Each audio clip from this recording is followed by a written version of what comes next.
Bienvenidas y bienvenidos a nuestro panel online Devuelve, Restitución y Autodeterminación acerca del patrimonio cultural latinoamericano. Somos Decolonize, M21, un grupo de artistas y estudiantes del Instituto de la Universidad de las Artes de Berlín. Nosotros somos Santiago Calderón, Elga Elsner, Cristina Leco, Beatriz Rodríguez, Natalia Rodríguez, Pablo Santacana López, Alisa Yanes y Daniela Zambrano Almidón. Para Devuelve nos apoyan Catarina Aitner, Marta Incapié-Charri, Maralea Hon y Marco Schiffelbein. Soy Elga Elsner Torres y ella es mi compañera Catarina Aitner. Devuelve nace como una postura crítica frente al proyecto cultural más grande de Alemania que se va a inaugurar ahora pronto en Berlín, el Humboldt Forum. Este proyecto cultural exhibe arte no europeo que proviene de museos creados a partir del expolio y el saqueo realizado durante el colonialismo. Incluye dentro de sus exhibiciones restos humanos de pueblos indígenas. Nos gustaría entonces crear conciencia sobre la huella colonial de los museos en Europa y nos hacemos dos preguntas fundamentales. ¿Deberían estas colecciones regresar a sus lugares de origen? ¿Qué significa exhibir restos indígenas hoy en día en Europa?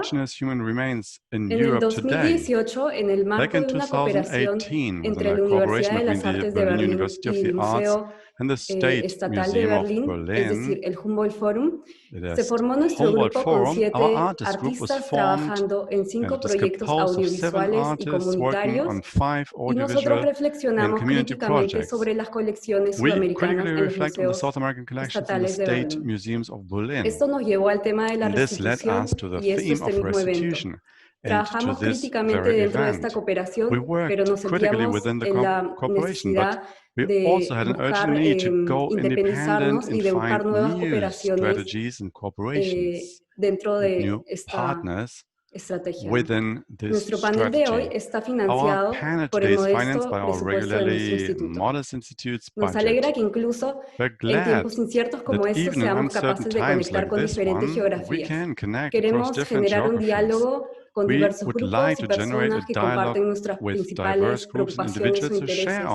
Estos son la contranarrativa de la historia colonial en el hemisferio sur, la restitución del patrimonio cultural y la descolonización de los museos. Traemos también a la diáspora africana con el fin de aprender de ellos y forjar alianzas. Bueno, este es nuestro plan para hoy. Ahora, durante la siguiente hora, vamos a escuchar las exposiciones de nuestros 7 panelistas. Luego vamos a tener una pausa de 15 minutos acompañados de la música de Emilio Urbay-Zevallos. Luego vamos a retomar nuestro panel de discusión durante 60 minutos y vamos a finalizar con el acto musical de Sicuris de Berlín. Estamos transmitiendo este evento en 4 idiomas. Para español pueden acceder a YouTube, Facebook, Zoom o a través de nuestros colaboradores Radio Matraca. Y en el caso del quechua, alemán e inglés, deben acceder a Zoom. Todos nuestros enlaces están disponibles en nuestro Facebook de Devuelve o en nuestro sitio web decolonize.m21.info. En el menú de Zoom, en la parte inferior, van a encontrar un icono de globo terráqueo. Si hacen clic sobre él, pueden elegir el idioma de su preferencia. Y en el caso del quechua, deben hacer clic sobre la opción ruso. Esto es porque lamentablemente Zoom no tiene la etiqueta o el nombre quechua. Sus cámaras y micrófonos van a estar desactivados durante el evento, pero les invitamos a hacer preguntas y comentarios en el chat de Zoom o en los comentarios de YouTube y Facebook, y vamos a intentar abarcarlos todos al final del evento. Así que les damos la bienvenida. Muchas gracias por estar aquí conectados con nosotros y vamos a dar inicio a Devuelve. Nuestra primera panelista el día de hoy es la investigadora, periodista y autora independiente Arlette-Louise Ndakoze. Ella está interesada principalmente en la producción de conocimiento y sabiduría. Durante varios años, Arlette investigó en los movimientos artísticos y culturales en Ruanda. Ella es también miembro de Savi Berlin, Savi Contemporary Berlin, donde es la curadora de Telling Trees, este es Árboles Curadores. Esta es una serie de narraciones informales sobre la fuente de conocimiento en las culturas africanas. Agradecemos a Arlette por sus inspiradoras ideas y por sus posibles caminos de restitución. Bienvenida, Arlette. Hello. Hello.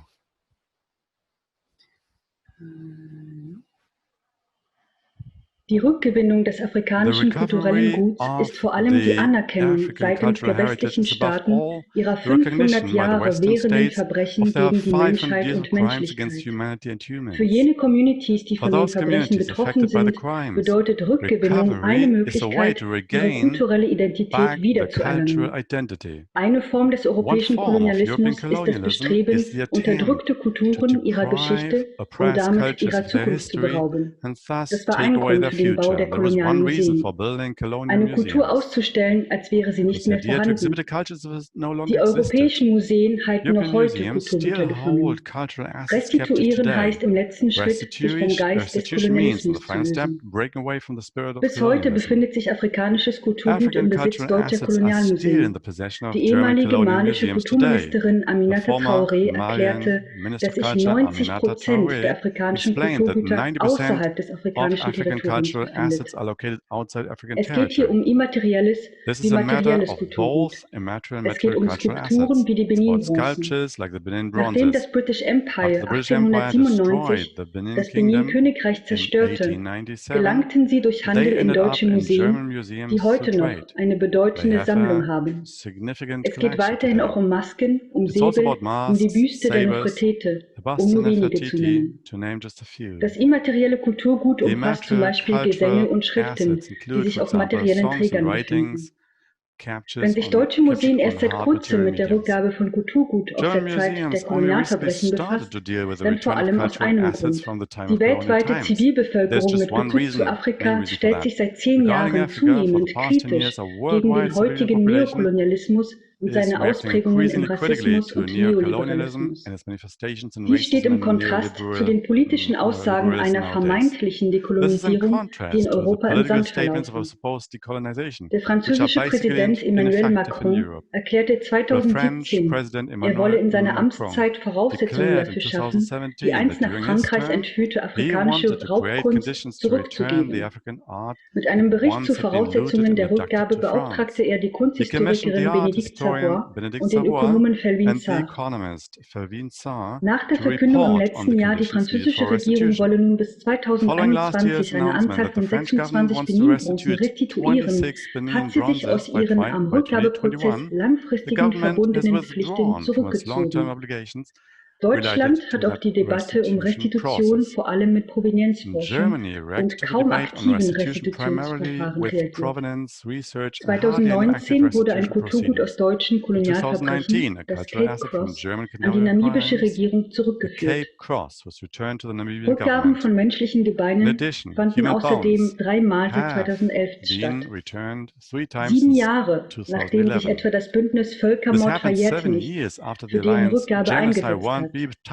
Von Dialogversuchen seitens der direkt betroffenen Zivilbevölkerung wendet sich die Regierung ab. Die Reparationsforderungen auf staatlicher Ebene von Namibia und seit 3 Jahren auch konkret von Tansania unterdrückte die deutsche Regierung bislang. Der Grund dafür ist der politische Rassismus Deutschlands. Maßnahmen zur Rückgabe werden nicht aktiv eingeleitet. Zum anderen bewertet die deutsche Regierung Forderungen der Restitution und Reparation aus der Perspektive des Kriminellen, das heißt aus Deutschlands Perspektive. 2018 veröffentlichte der Bundestag das Papier Rechtsgrundlagen für Ansprüche auf Restitution. Am Ende einer Selbsterklärung der nicht möglichen Restitution nach aktuellem Rechtsstand erklärt die Bundesregierung zu ihrer Selbstanalyse, Zitat, somit ist festzustellen, dass auch nach dem Kulturgutschutzgesetz kein Anspruch auf die Rückführung kolonialer Raubkunst von Seiten der betreffenden Staaten besteht, die vor dem Stichtag aus dem jeweiligen Ursprungsstaat entfernt wurden. Weitere gesetzliche Regelungen hierzu existieren derzeit nicht. Zitat Ende. Es kann nicht sein, dass der Täter Grundlagen der Reparation selbst bewertet. Dieser politische Rassismus, diese Verleumdung und intellektuelle Beleidigung müssen aufhören. Der Weg zur Rückgewinnung von Kulturgütern muss der Weg der Anerkennung kolonialer Verbrechen sein. Dies muss vor allem gesetzlich verankert sein. Aus den Gesetzen müssen Pflichten folgen. Den europäischen Kolonialismus haben die ehemals politischen Kulturstaaten bis heute nicht offiziell anerkannt. Wenn sie dies tun würden, müssten sie als Konsequenz mehrere Schritte eingehen. Auf musealer Ebene müssten die kolonialen Museen schließen. Und sie müssten eine Provenienzrecherche gewährleisten, die von Vertretern der ehemals politisch kolonisierten Staaten getragen wurde. In Frankreich schlug Emmanuel Macron vor, innerhalb von 5 Jahren zu prüfen, wie die Rückgabe der geraubten Kulturgüter in französischen Museen erfolgen kann. Innerhalb der 5 Jahre, das sollte die Konsequenz sein, sollten die Museen schließen. Ich verstehe den Aufschrei gegen solch einen Vorschlag nicht. Dieser wird wieder neokolonial, neoimperial getragen. Was sind 5 Jahre Schließung von kolonialen kriminellen Museen gegen 500 Jahre koloniale Verbrechen? Die westlichen Museen mit materiellem und immateriellem Kulturgut aus der Zeit der politischen kolonialen Verbrechen gegen die Menschheit und Menschlichkeit sollten schließen, wenn sie ihre Verbrechen anerkannt haben. Dass sie es nicht tun, zeigt, dass sie aus der Kolonialunterdrückung noch nicht herausgekommen sind. Deutschland ist immer noch kolonial. Deutschland ist auf höchster politischer Ebene rassistisch. Der Neubau des imperialen Schlosses mit dem imperialen kolonialen Humboldt-Forum ist dessen Spitze, an dem das Jesuskreuz hängt. Als konsequenten Schritt in Richtung Augenhöhe mit ihrer kolonialen Vergangenheit und deren Anerkennung müssten westliche Institutionen aktiv ihre aus ausgestelltem kolonialem Raubgut generierten Gelder fortdauernd an die Herkunftscommunities zurückgeben. Vor kurzem schlug die deutsche Regierung der namibischen Regierung 10 Millionen Euro als Entschädigung für den Genozid an den Herero und Nama vor. Dies geschah in den derzeitigen Verhandlungen einer seit 100 Jahren fälligen offiziellen Entschuldigung seitens der deutschen Regierung. Dieser zynische Vorschlag, den der namibische Präsident Hage Geingob als, Zitat, beleidigend bezeichnete, zeigt den unernsten Umgang mit der Thematik. Es zeigt, wie wichtig es ist, dass kulturelle, politische und wirtschaftliche Konsequenzen der kolonialen Verbrechen von staatlich unabhängigen Institutionen entschieden werden müssen. Deutschland, Europa, ebenso wie neokoloniale Erweiterungen Europas in Form der USA und weiterer Staaten des Westens sind weder politisch, noch ökonomisch, noch kulturell überlegen. Sie sind politisch, ökonomisch und kulturell kriminell. Es ist an der Zeit, dass Deutschland, Europa und der politische Westen für ihre 500 Jahre währenden kolonialen Verbrechen zur Rechenschaft gezogen werden. Der, wie der senegalesische Wissenschaftler Cheikh Anta Diop es erkannte, kulturelle Genozid ist dem physischen vorausgegangen. Deshalb ist die kulturelle Dimension der Verbrechen eine tiefgreifende, die zu erkennen und anzuerkennen es aktiver, andauernder Konsequenzen bedarf. Hier gibt es keine Diskussion. Die Handlungen müssen endlich folgen. International begründet auf rechtlicher Grundlage der Menschheit und Menschlichkeit, kontinental bezogen auf den gesamten afrikanischen Kulturraum, national und regional auf den Einzelfall der jeweils betroffenen afrikanischen Kulturräume.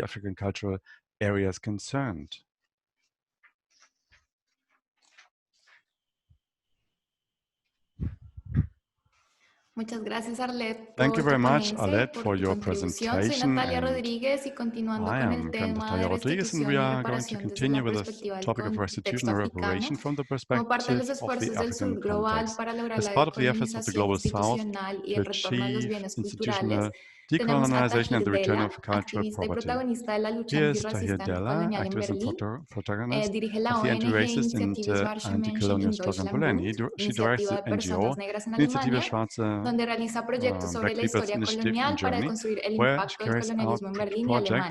Y de esta forma promover la democracia, la antidiscriminación y los derechos humanos. Junto con otros activistas ha estado trabajando en la campaña No Humboldt 21 desde el 2013, la cual se trata de una alianza de 40 organizaciones que exigen una acción crítica contra la exhibición de colecciones etnológicas en el Humboldt Forum. Bienvenido, Tahir. Welcome, Tahir.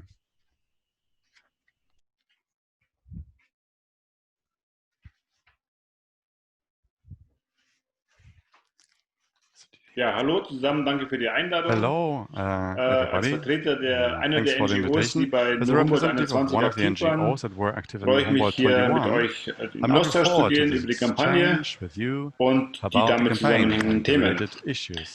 Das Moratorium der Humboldt 21-Kampagne hatte 5 Kernthesen und diese sind in Teilen durchaus auf andere Museen in Deutschland übertragbar. Denn nicht nur Berliner Museen haben große Bestände in den Ausstellungen und Depots, die im kolonialen Kontext nach Deutschland und Europa kamen, sondern eben auch bundesweit finden wir Sammlungen, Depots, Museen, wo sich koloniale Objekte befinden, die zum Teil ausgestellt werden, zum Teil aber in Depots lagern. Und demzufolge muss es zu einer umfassenden Offenlegung der Erwerbsgeschichte aller Exponate und die Befolgung der unmissverständlichen UN-Beschlüsse zur Rückführung von kolonialen Kunstwerken in die Länder kommen. Die 5 Kernthesen, die wir aufgestellt haben zur Kampagne, lauten wie folgt. These 1. Die staatlichen Museen Berlins sind nicht die rechtmäßigen Besitzer ihrer Bestände. Das umfasst natürlich vor allem die Objekte, die im kolonialen Kontext nach Deutschland kamen, deren Rückforderungen immer noch ausstehen, also Rückführungen ausstehen, und wo zum Teil auch wirklich nicht klar ist, wie war die Erwerbsgeschichte, also woher kamen die Objekte, wer hat sie nach Europa gebracht und wer ist auch letztendlich der Besitzer. These 2. Der von Berlin ausgehende Kolonialismus wird rehabilitiert. Deutschland wird immer noch als eine Nation dargestellt, die nicht wesentlich am kolonialen Projekt teilgenommen hat. Das heißt, man spricht davon, es war nur ganz kurz Kolonialmacht, es hat nicht wesentlich sozusagen dazu beigetragen. Tatsache ist aber auch, dass Deutschland eben zum Beispiel den ersten Völkermord im 20. Jahrhundert verübt hat in Namibia. Es war schon vorher am Versklavungshandel auch Preußens beteiligt und war ein zentraler Player insofern auch, weil er mit der Afrika-Konferenz dazu beigetragen hat, den afrikanischen Kontinent aufzuteilen. Also Bismarck hat zur Afrika-Konferenz eingeladen und hat mit den europäischen Mächten die Aufteilung Afrikas betrieben. These 3. Die Kulturen der Welt werden fremd und anders diskriminierend dargestellt. Das vor allem in ethnologischen Museen. Also wir haben ja immer noch eine Zurschaustellung außereuropäischer Kultur. Meistens mit einer sehr diskriminierenden Brille versehen. Und auch das wird eben ganz selten kontextualisiert. These 4. Die Erforschung der sogenannten außereuropäischen Kultur wird in keinster Weise problematisiert. Also nochmal zurück zur These 3. Also dieser Blick sozusagen, wie wir außereuropäische Kultur betrachten, unter welchen Vorgaben oder Zusprüchen oder Zuwendungen, ist eben meistens problematisiert, wird eben nicht sozusagen die Ausgangslage. Also wie kommen Objekte hierher, unter welchen Aspekten werden sie denn ausgestellt. These 5, Entschuldigung. Die kulturellen Schätze der Welt bleiben den Privilegierten im Norden vorbehalten. Also wenn wir uns vorstellen, dass beträchtliche Teile Kulturgüter aus dem globalen Süden im globalen Norden lagern, die Menschen aus dem globalen Süden aber keinen Zugang zu diesen Objekten haben, also zu ihren eigenen Kulturobjekten haben, dann kann man sich natürlich vorstellen, dass das höchst problematisch ist. Also wenn wir sozusagen die Kulturobjekte hier behalten und Menschen sozusagen eigentlich wirklich Bezug nehmen können auf ihre eigenen Kulturbestände, dann muss darüber gesprochen werden, muss gehandelt werden. Das Bündnis der Humboldt 21 ist ein Zusammenschluss schwarzer diasporischer Gruppen und macht- und herrschaftskritischer NGOs wie Lokal, Afrika Avenir, Berlin Postkolonial, Artefakte, der Initiative Schwarze Menschen in Deutschland, Afrotac und dem Berliner Ratschlag für entwicklungspolitische Arbeit. Das Kernziel war zunächst, den sofortigen Baustopp des preußischen Stadtbus zu erreichen, um eine umfassende Auseinandersetzung zu erwirken zur Rechtmäßigkeit der ethnologischen Besitztümer. Hierfür war vor allem das Vorhaben stellvertretend, dass eine ethnologische Sammlung im Humboldt-Forum untergebracht werden soll. Als verbindendes Element dieser NGOs kann man, glaube ich, sagen, dass es eine antirassistische, antikoloniale Idee ist, die dahinter steckt, dass wir sozusagen dafür eintreten, dass die Gesellschaft auf koloniale Spuren untersucht wird, überprüft wird und über diese Wirksamkeiten abzubauen. Zu Beginn der Kampagne wurden deshalb zahlreiche Kundgebungen, vor allem vor der Baustelle des Humboldt-Forums, des Schlosses durchgeführt, Informationsveranstaltungen durchgeführt und Projekte umgesetzt, die sichtbar machen, wie man auch andere Modelle sozusagen umsetzen kann in der Aufarbeitung der kolonialen Geschichte Deutschlands. Hier ist zum Beispiel die Anti-Humboldt-Box zu erwähnen. Eine Kofferausstellung, die mit verschiedenen Objekten sichtbar macht, inwieweit Kolonialgeschichte bis heute wirksam ist, wie auch der Diskurs sozusagen umgedreht werden kann, sozusagen auch nicht mehr sozusagen den Blick von außen auf Objekte zu machen, sondern eben zu gucken, inwieweit widerständige Aktivitäten zum Beispiel zentral sein müssen bei der Aufarbeitung der kolonialen Geschichte. Ein wesentlicher Teil war natürlich auch, dass wir neben der Forderung der Aufarbeitung natürlich auch Restitutionsforderungen haben. Und hier war natürlich vor allem die Kollegin Benedikt Savoy hilfreich, die bis vor einiger Zeit noch im Humboldt-Forum gearbeitet hat, die aber dann aus dem Projekt ausgestiegen ist, mit der Begründung, dass eben die Aufarbeitung der kolonialen Raubgüter, die Aufarbeitung der kolonialen Geschichte nicht zentral war beim Humboldt-Forum und die sich deshalb dieser Kampagne angeschlossen hat und uns da ganz hilfreich war, auch in der Formulierung von Forderungen, wie eben Restitution aussehen muss. Dass es eben nicht bloß einfach sein muss, dass Objekte von Land A nach Land B verfrachtet werden, sondern dass eben auch Zirkulationen stattfinden können, dass überhaupt mal eine Erforschung stattfindet über die Selbstgeschichte dieser Objekte und dass es klar wird, dass es ein langwieriger Prozess sein muss. Also dass es sozusagen nicht einfach sein kann, einfach Objekte zurückzugeben und damit das Thema abzuschließen, sondern klar zu machen, dass es eben ein mehrjähriger Prozess, wenn nicht jahrzehntelanger Prozess sein wird, dieses Thema aufzuarbeiten. Und hier auch klar zu machen, dass auch die Rollen erstmal bestimmt werden müssen. Also wer bestimmt, wie Prozesse auszusehen haben, was am Ende rauskommen muss, dass nicht auch hier wieder Machtverhältnisse reproduziert werden. Eine weitere Herausforderung bei der Kampagne war natürlich, dass der Austausch zwischen der Diaspora im globalen Norden und globalen Süden natürlich auch zentral sein muss. Das heißt, wenn wir sozusagen jetzt hier die kolonialen Wirksamkeiten, die koloniale Geschichte Deutschlands oder Europas aufarbeiten, muss natürlich geguckt werden, inwieweit Bestrebungen auch im globalen Süden stattfinden. Ne? Also wir haben da ganz viele blinde Flecken noch. Und das Beispiel bei der Aufarbeitung des Völkermordes in Namibia zeigt eben, dass es durchaus natürlich lokale Gruppen gibt im globalen Süden, die sich hier, die anschlussfähig sind an Kampagnen hier in Europa, in Deutschland und die natürlich gegenseitig unterstützen können. Ne? Also es muss deutlich werden, dass es eine internationale Aufgabe ist, sich mit diesem Thema zu beschäftigen, weil die Wirksamkeiten der kolonialen Epoche sind ja auch global. Und gerade natürlich bei dem Thema Restitution von Kulturgütern, das betrifft ja auch eben den gesamten globalen Norden, also nicht bloß Deutschland, wie ich schon gesagt habe, ne, sondern eben auch Frankreich, Belgien, Holland, also England, alle Länder, die sozusagen in Block unterwegs waren.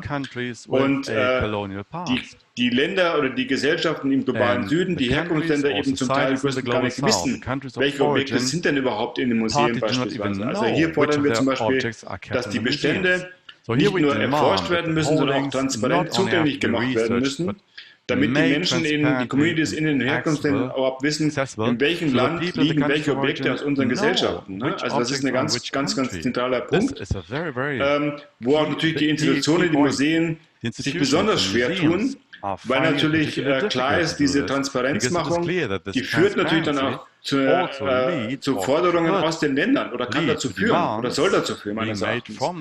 Und natürlich ist es aber trotzdem, wie gesagt, eine sehr große Herausforderung, dieses Netzwerk eben global zu organisieren, eben auch zugänglich zu machen, eben die Aktivitäten und auch sich auszutauschen.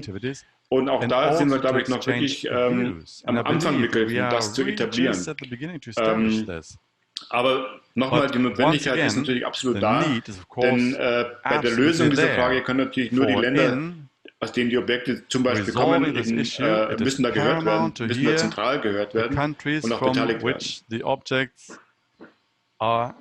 They must be heard in the first place and they must be involved. Gracias, Tahir, Della. Soy Beatriz Rodríguez y le doy la bienvenida a Manuela Fischer, curadora de la colección sudamericana del Museo Ethnológico de Berlín, quien nos invitó a realizar esta institución artística en el módulo 21 del Humboldt Forum. La doctora Fischer estudió Historia del Arte y Estudios Antiguos Americanos, realizó su tesis de doctorado sobre los principios del orden en los mitos de los Cágaba en la Sierra Nevada de Santa Marta, Colombia, y escrito sobre la colección etnográfica sudamericana the Kagaba in Sierra Nevada of Santa Marta, Colombia. She has written about South American ethnology collections in museums and their collectors, about scientific expeditions in the Americas and colonial. She will give an overview of the current state of affairs related to the restitution topic and German museums. Welcome, Manuela.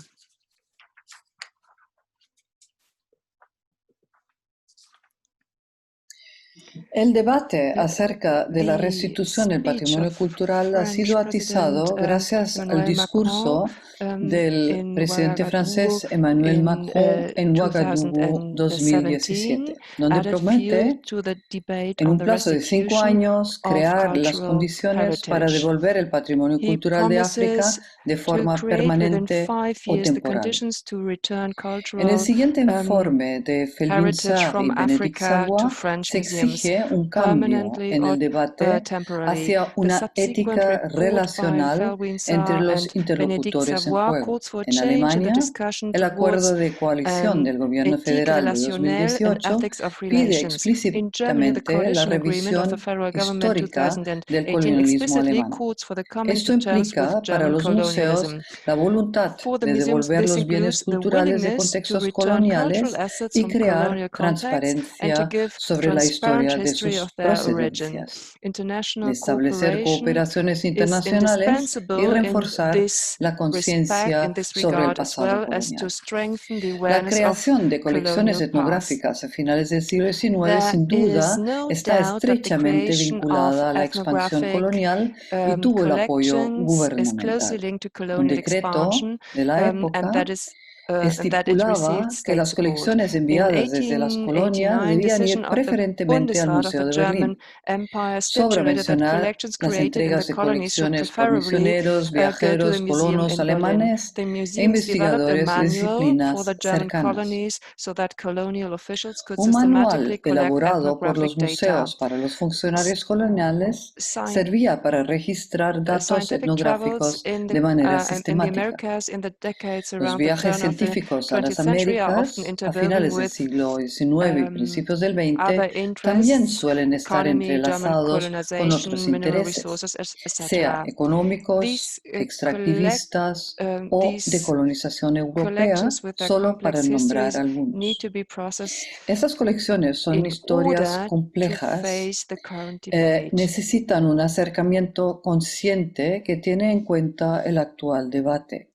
La guía para el manejo de material recolectado en contextos coloniales de la Asociación de Museos Alemanes presta especial atención a los objetos históricamente y culturalmente sensibles, adquiridos en contextos de violencia y con restricciones en las sociedades de las cuales proceden. En cuanto a la investigación de la procedencia, estipula la inclusión de los conocimientos de las sociedades de origen y respetar directivas éticas locales. En Nueva Zelanda, por ejemplo, ya existen comités de ética institucionalizadas que se pueden consultar. Una gran parte de las reclamaciones de restitución en los últimos años se refieren a restos humanos. Desde Berlín, son los restos humanos de Herero y Nama que fueron restituidos a Namibia por la Charité, que es el hospital de la Universidad Humboldt, en varias entregas.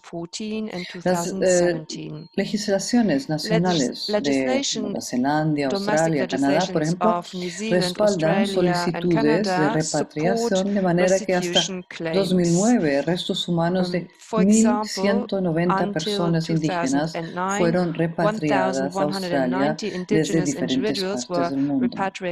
En el Museo Etnológico de Berlín hay pedidos de restitución pendientes en diferentes estados de negociación.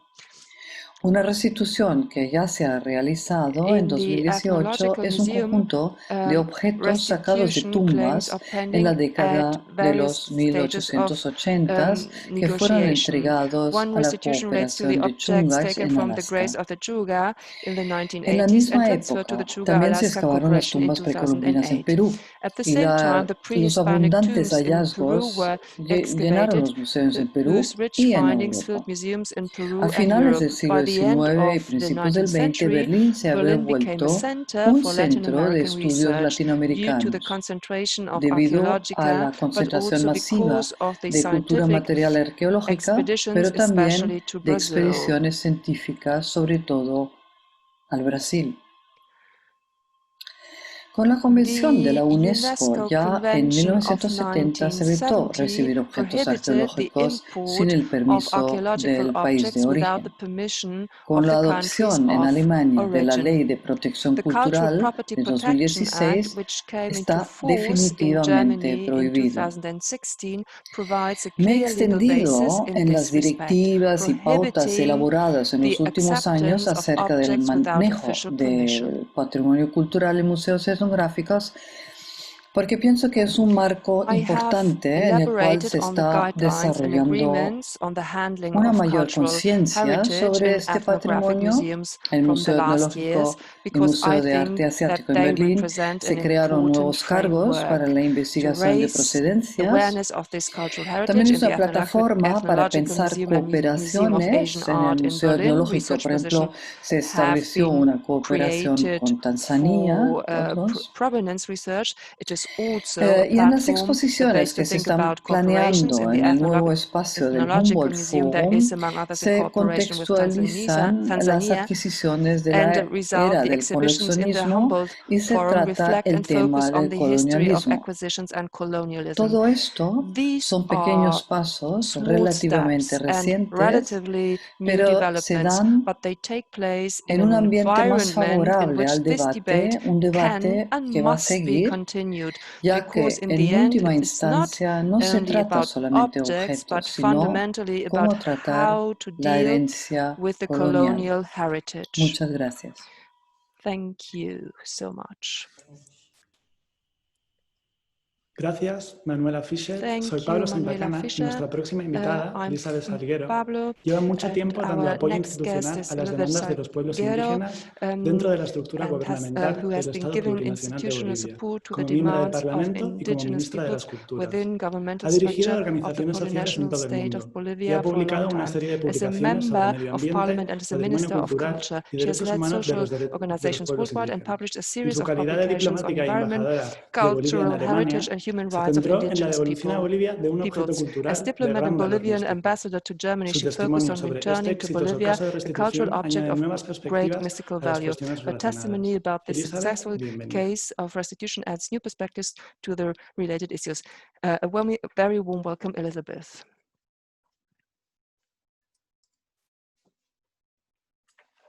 Agradecer a Devuelve por este importante espacio para hablar de la restitución, importante restitución del patrimonio cultural de nuestros pueblos. Bueno, en principio la restitución del patrimonio cultural de los países de América Latina es fundamental porque son parte de la identidad y el alma de las culturas vivas que habitan la región. El patrimonio cultural es la herencia de los pueblos del pasado que se mantienen hasta la actualidad y es transmitida a las generaciones presentes. En el caso de la isla del Equeco, la iniciativa de restitución nació cuando más de un centenar de yatiris, cayahuayas y guías espirituales llamaron el alma o el ajayo de la isla del Equeco desde la famosa Isla del Sol. Cuando la contactaron, ella pidió que la recojan y la lleven de nuevo a su lugar de origen. Es así que cuando era ministra de Culturas, me contactaron y me contaron la historia e importancia de la recuperación de este preciado patrimonio cultural que había sido robado hacía 154 años desde Tiahuanaco por el aventurero suizo Jacobs von Tschudi. Esta importante deidad de la abundancia y riqueza acompaña a las alacitas, que es una feria de miniaturas que fue declarada por la UNESCO como Patrimonio Inmaterial de la Humanidad en 2011. Existe la tradición en Bolivia de comprar las miniaturas que son las illas de todo lo imaginable, y la tradición dice que esto, después de que las chayas o las bendices, se vuelven realidad.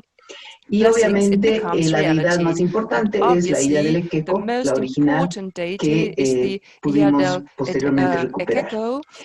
Luego me designaron embajadora de Bolivia en Alemania y países concurrentes como Suiza, y justo durante la feria de Alacitas, los guías espirituales me dijeron que mi misión fundamental era recuperar la isla del Equeco, que estaba en Suiza, y que daba la casualidad que justamente estaba yendo como embajadora a esos lugares, a esos países.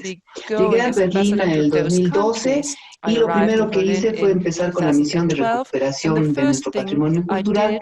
No sabíamos en cuál museo se encontraba la isla, pero después de una serie de investigaciones en el Instituto Iberoamericano de Berlín, encontramos que estaba en el Museo Histórico de Berna. Es así que mi primera visita a Suiza fue a Berna y directamente al Museo Histórico, donde encontré la isla y fue muy emocionante. Posteriormente entregué al director del museo la carta de solicitud de restitución de este importante patrimonio cultural, firmado por más de 100 guías espirituales.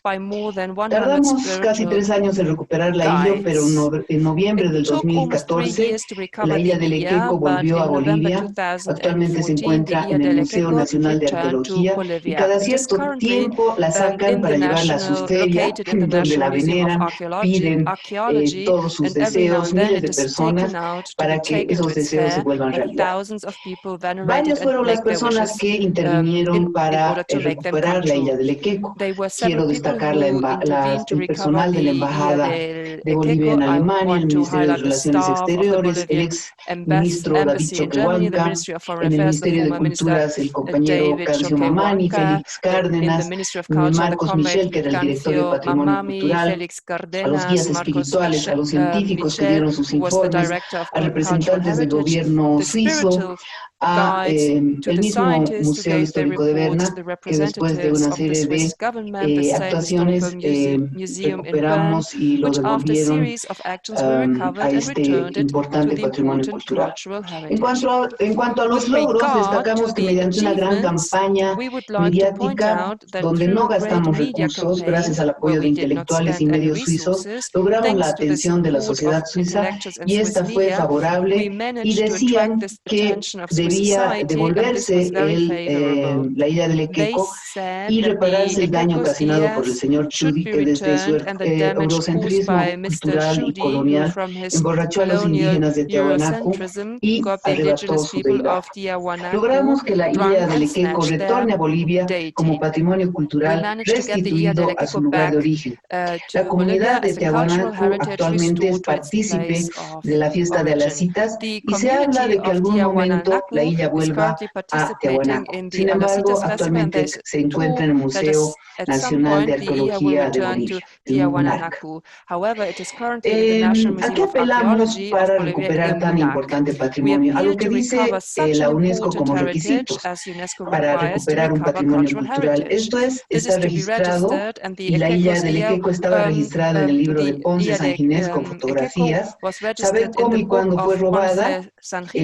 Justamente el señor Chudi tenía un diario de viajes donde describía cómo y cuándo había sucedido la deidad y conocer el lugar donde se encontraba, en este caso el Museo Histórico de Berna.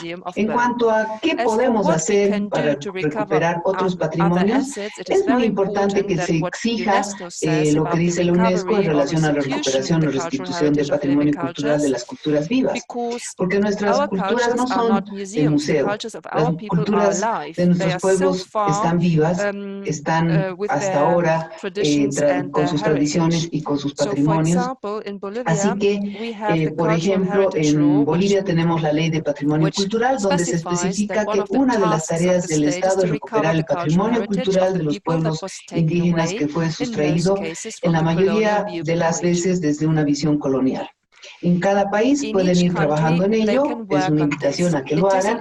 Y por último, es importante seguir restituyendo patrimonio cultural significativo de nuestros pueblos, que como decíamos anteriormente, nuestros pueblos indígenas son culturas vivas y que en muchos países han sufrido desde esta visión colonial la sustracción de estos patrimonios tan importantes, así como la isla. Y en ese sentido existen muchas piezas arqueológicas réplicas muy importantes que no son de museo, pero que están en muchos museos apiladas en depósitos, y que es importante que esas piezas que son importantes para nuestros pueblos puedan ser devueltas porque tienen significado no solamente cultural, sino identitario, simbólico y vivencial que actualmente siguen perviviendo con nosotros y nosotras. Así que muchísimas gracias. Esa era la experiencia que queríamos contar de un caso exitoso de recuperación del patrimonio cultural.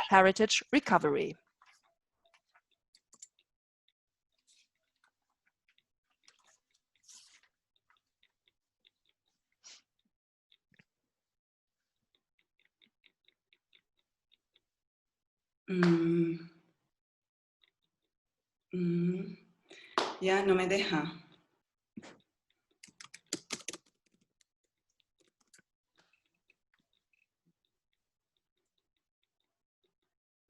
Muchas gracias, Elizabeth. Soy Marta Incapiecharri y nuestros próximos invitados son Juana Londoño, activista, arquitecta y aliada de la comunidad Kogi, y José de los Santos Sauna Límaco, representante de la reserva Kogi Malayo Aruaco. Juana ha trabajado estrechamente con diferentes comunidades Kogi de la Sierra Nevada de Santa Marta desde 1990, cuyas reclamaciones incluyen también la restitución del territorio. Juana y José participaron en el proceso de petición al gobierno alemán de la restitución de las 2 máscaras Kogi en posesión del Museo Etnológico de Berlín, y ambos acompañaron a las autoridades de ancianos Kogi llamadas Los Mamas en sus esfuerzos, incluida su visita a Berlín en 2013. Bienvenidos, Juana y José.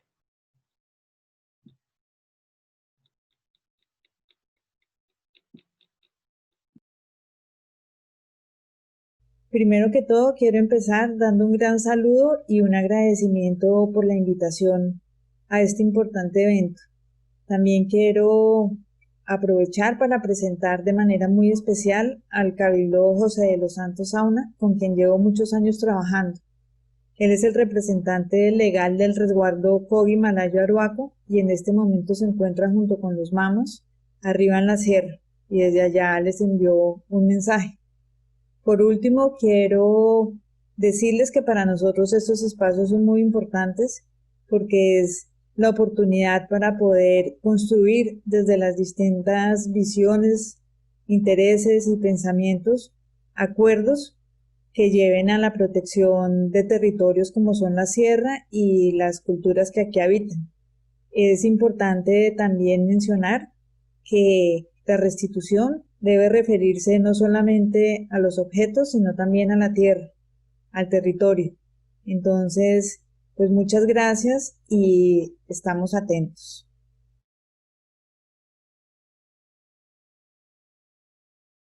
Buenas tardes. Estoy aquí hablando de la Sierra Nevada de Santa Marta, del norte de Colombia.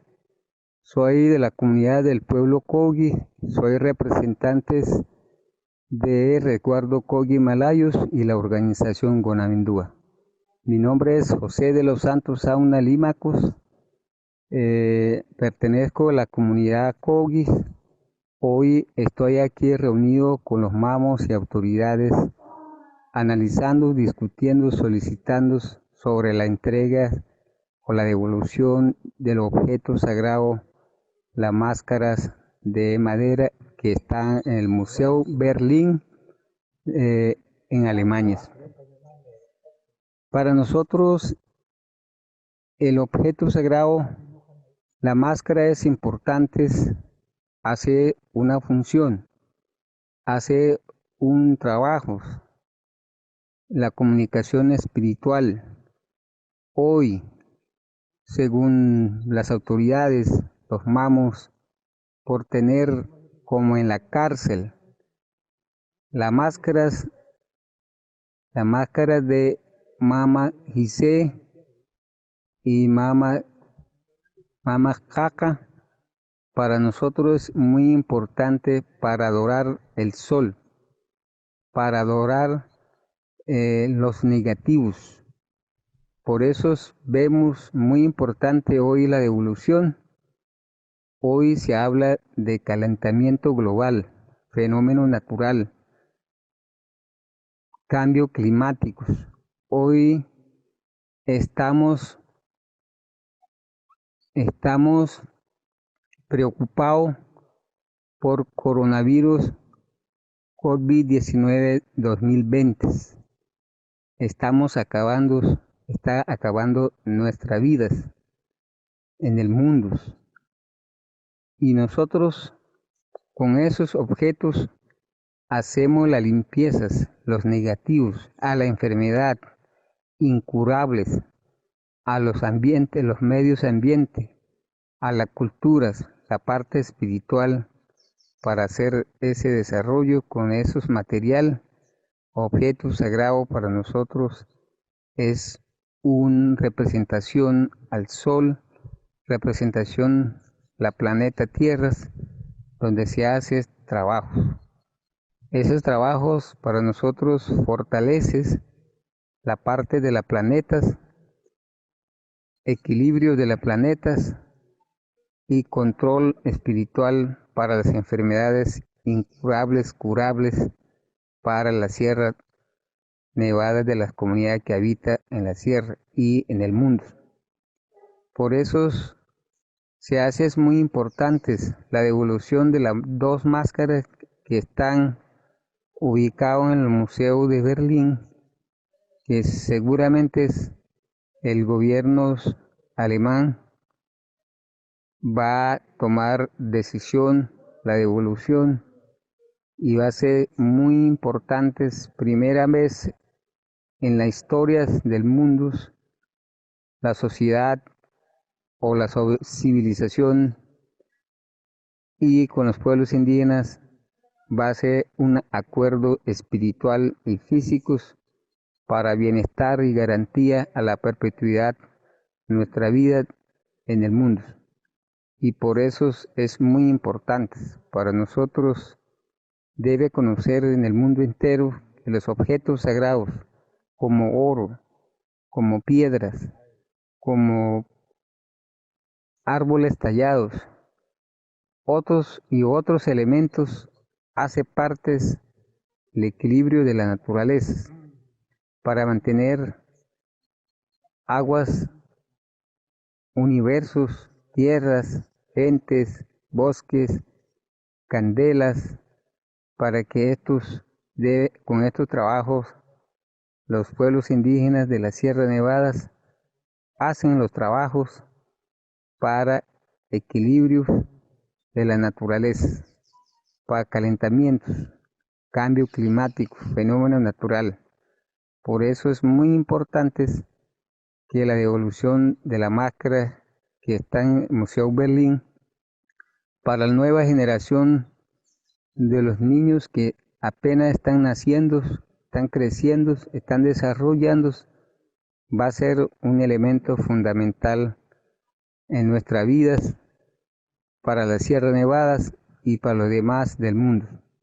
Por eso es importante el significado de máscara, la función de máscara. La máscara funciona a través de danzas, de cantos, haciendo los trabajos, la comunicación interconectados en el mundo, y esos son elementos fundamentales como ustedes, hermano menor, como lo utilizan los códigos de bancos, códigos de empresas y como los códigos nacionales, y se vuelve como elementos como el computador, todos los elementos que ustedes utilizan sagrados. Y por eso para nosotros la máscara es muy sagrado en la parte espiritual y física para mantener la relación entre la naturaleza y el bosque y el agua. Somos hijos de las naturalezas y ella nos cuida, la naturaleza nos cuida bajo ese principio del orden dentro del marco de ordenamiento ancestral de la Sierra Nevada de Santa Marta. Les mando muchos saludos, hermano menor, que sigas preocupándose por la tierra, por el agua, por los humanos, por los demás, por las enfermedades incurables que hoy estamos preocupados en el mundo con esta epidemia de pandemias que nos está llevando muy fuertes, perder muchas vidas. Seguramente esas vidas perdidas son muy importantes para nuestra cultura, para nuestra sociedad. Por eso es importante que ustedes nos ayuden desde allá. Nosotros les ayudamos de aquí, haciendo las palabras en Kogi, Gigonesi, significa usted me ayuda, yo te ayudo. Es el mensaje de aquí de la Sierra de Nevadas, expresado por las autoridades espirituales, llamados los mamos. Ese mensaje yo lo estoy transmitiendo desde las sierras, directamente desde las montañas de las sierras. Este mensaje debe llegar al estudiante universitarios en Alemania. Agradecemos mucho su atención por nuestras partes, los mamos de la sierra.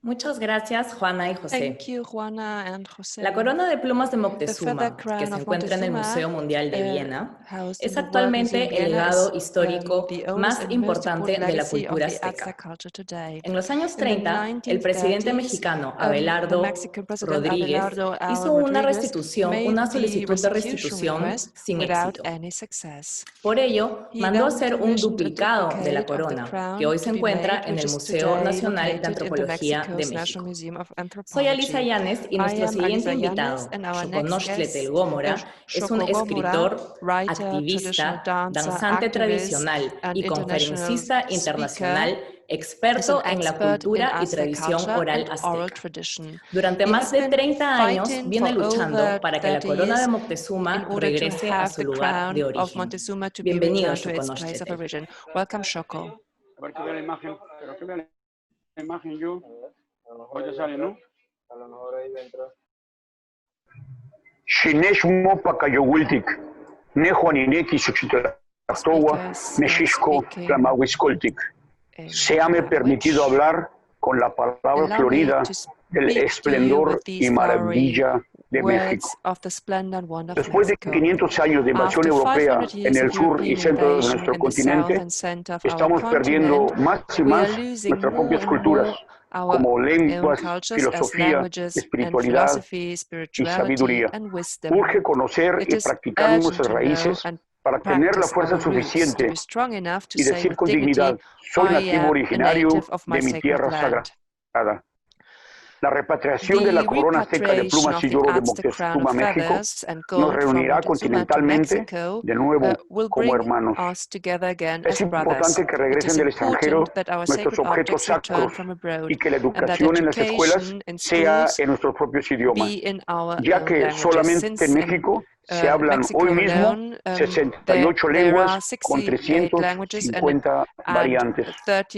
Los mexicanos tenemos la seguridad de que los problemas empezaron cuando llegó la gente de España, por lo que cambiará la historia cuando algo muy importante regrese de Europa a nuestro continente. La corona de Moctezuma, erróneamente llamada penacho, es un ícono muy importante para México. Su nombre original en lengua náhuatl es Copili Quetzali, significa corona real preciosa. Fue hecha con 400 plumas del pájaro sagrado Quetzal y oro de 24 quilates. Los austríacos dicen que cuesta 50 millones de dólares. Por su gran simbolismo, es la antecesora de la banda presidencial mexicana. La iniciativa fue mía. Desde mi temprana juventud quise hacer algo para que la situación en México cambiara, ya que yo veía demasiada ignorancia, desinterés y desdén hacia nuestras propias culturas. En mi familia se hablaba mucho de un tal Jesús de Nazaret, pero no se conocía nada sobre quién era Quetzalcóatl de México, o Culcán de los mayas, o el Viracocha andino. Sabía que en la tradición oral de México se hablaba mucho de que un nuevo sol nos va a alumbrar. Y me dije, tiene que ver con el regreso de la corona sagrada. Por lo que investigué y estudié todo lo relacionado sobre la corona de Moctezuma. Y al saber que se encontraba en Austria desde 1524, aprendí alemán, inglés e italiano. Y en 1986, por primera ocasión, me trasladé a Austria para lograr mi gran misión. Busqué quién pudiera financiarme, pero no encontré ninguna persona, fundación, empresa, universidad o asociación que me apoyara. Y aunque encontré a algunas personas que me dieron algunas donaciones, yo financié por más de 30 años una lucha continua, llevando a Europa a 450 mexicanos para que me ayudaran, pagando los gastos con la venta de mis 11 libros, organizando viajes turísticos a México, dando conferencias y haciendo presentaciones de danzas tradicionales, entre otros. Participaron conmigo en Europa 8 etnias mexicanas: azteca, totonaca, maya, mixteca, tlahuica, purépecha, yaqui y zapoteca. Fui y soy desde 1993 comisionado a Europa y a las Naciones Unidas por el Frente Mexicano Pro Derechos Humanos de México, y hablé en la ONU, en Austria, Suiza y Estados Unidos sobre la corona 11 ocasiones. Aquí los resultados. Hablé con la prensa en 47 países. Realicé 25 marchas internacionales en Viena y 280 plantones en el centro de Viena. Junté 250,000 firmas de austríacos a favor. Se habló oficialmente sobre la repatriación en el Parlamento de Viena 15 ocasiones. Se lograron 3 puntos de acuerdo en el Parlamento austríaco sobre su devolución. Todos los medios de prensa en México hablaron de este tema. Organicé 5 conferencias de prensa en Cámara de Diputados y Senadores en México y 40 conferencias de prensa en 24 ciudades de Europa. Tuve audiencias personales con el Papa Juan Pablo II, la reina de Holanda, Juana, el príncipe de Liechtenstein, Adam II, la princesa Irene, el príncipe Felipe y el presidente austriaco Thomas Klestil. Hablé unas 800 ocasiones ante la prensa internacional y creo que más de 500 millones de personas saben sobre nuestra petición sobre la corona. Las etnias de México hablaron sobre esto y me dieron muchas cartas de apoyo. Aunque logré que la corona de Moctezuma fuera oficialmente pedida por el mexicano Instituto Nacional de Antropología e Historia, la petición no progresó porque faltó apoyo gubernamental. Las instituciones y las personas privadas nos pueden ayudar en las siguientes formas: con financiamiento o donaciones, así como escribir cartas de apoyo al gobierno austriaco y mexicano, entre otros. La conclusión al respecto es que la lucha debe de continuar hasta lograrse la victoria. En 1992 hubo un 70% de posibilidades de regresarla y el año 2006 estuvimos a 90% de repatriarla a México. Sí, hay muchas formas de lograr nuestro justo reclamo, pero necesitamos mucho el apoyo de todos. Los austríacos dicen que si el penacho del México antiguo se mueve, se va a deshacer. Eso no es verdad. Es un pretexto para seguir ganando mucho dinero con las entradas en Viena, ya que es la pieza más importante. Ellos ganan miles de euros en entradas al museo y reciben cientos de miles de euros en donaciones por nuestras piezas. Venden nuestras culturas en libros, diapositivas, carteles, videos, postales y muchas cosas más. Los austríacos realmente hacen mucho negocio con lo nuestro y se adornan con plumas ajenas. Eso debe de cambiar.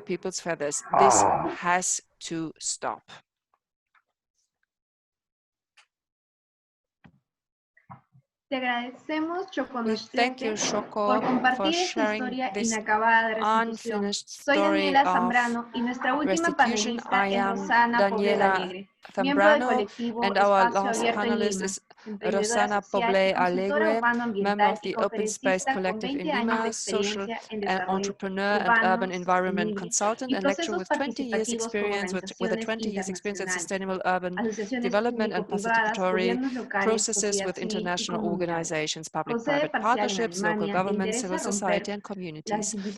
Partially based in Germany, she's interested in breaking the global divides by finding new ways to bring together economic benefits and human well-being. In Berlin, she encountered her ancestors' remains in the Ethnological Museum of Berlin and is interested to comprehend what has happened since the ancestors took the route from Peru to Germany. Welcome, Rossana.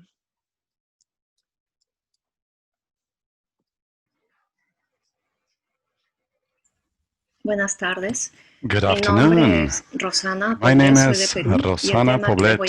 I'm from Peru. The topic I'm going to introduce has the following title: From Chugitanta and Other Places with Love, Decolonizing the Humboldt Stream. The story begins in the German autumn of 2016, when I decided to move to my favorite city in Germany, Berlin. I had been in the UK, after Brexit,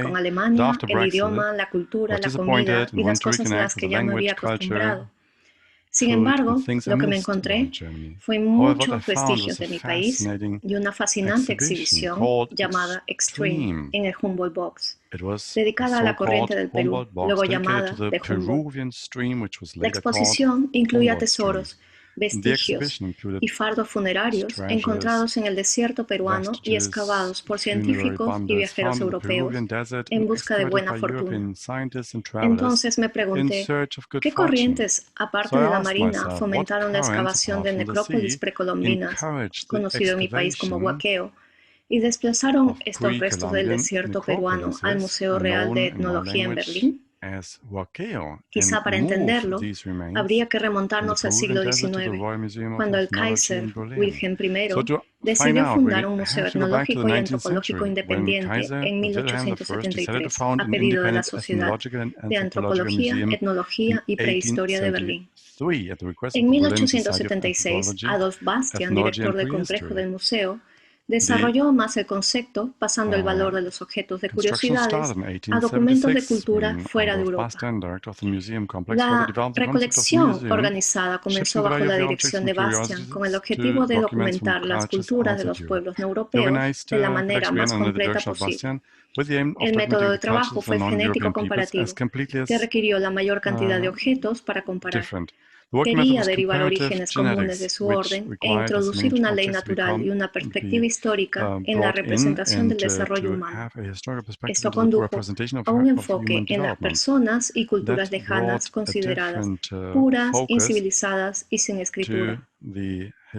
Ante la existencia de este mercado, aparecen científicos, pero también mercaderes, como Wilhelm Gretzer, quien se dedicó a la comercialización de textiles precolombinos y extracción de momias, las cuales generalmente eran enterradas con todo lo necesario para continuar su viaje a la otra vida.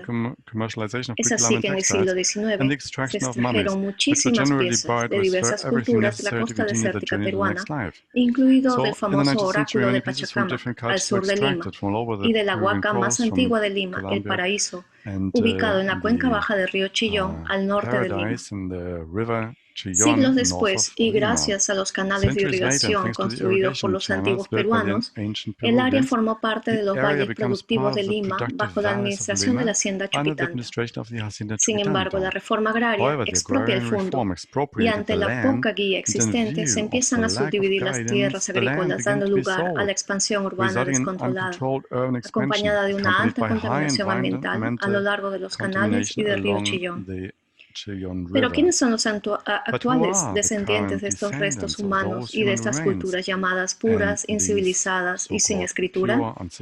Uno de esos grupos se denomina chuquitantinos y observan asombrosos el contraste armonioso del paisaje natural entre el desierto costero, las lomas, el río y el océano Pacífico, el paisaje cultural representado por los canales de irrigación y caminos pre-incas e incas, y el patrimonio histórico representado por las construcciones ceremoniales y huacas de los complejos arqueológicos del Paraíso y adyacentes.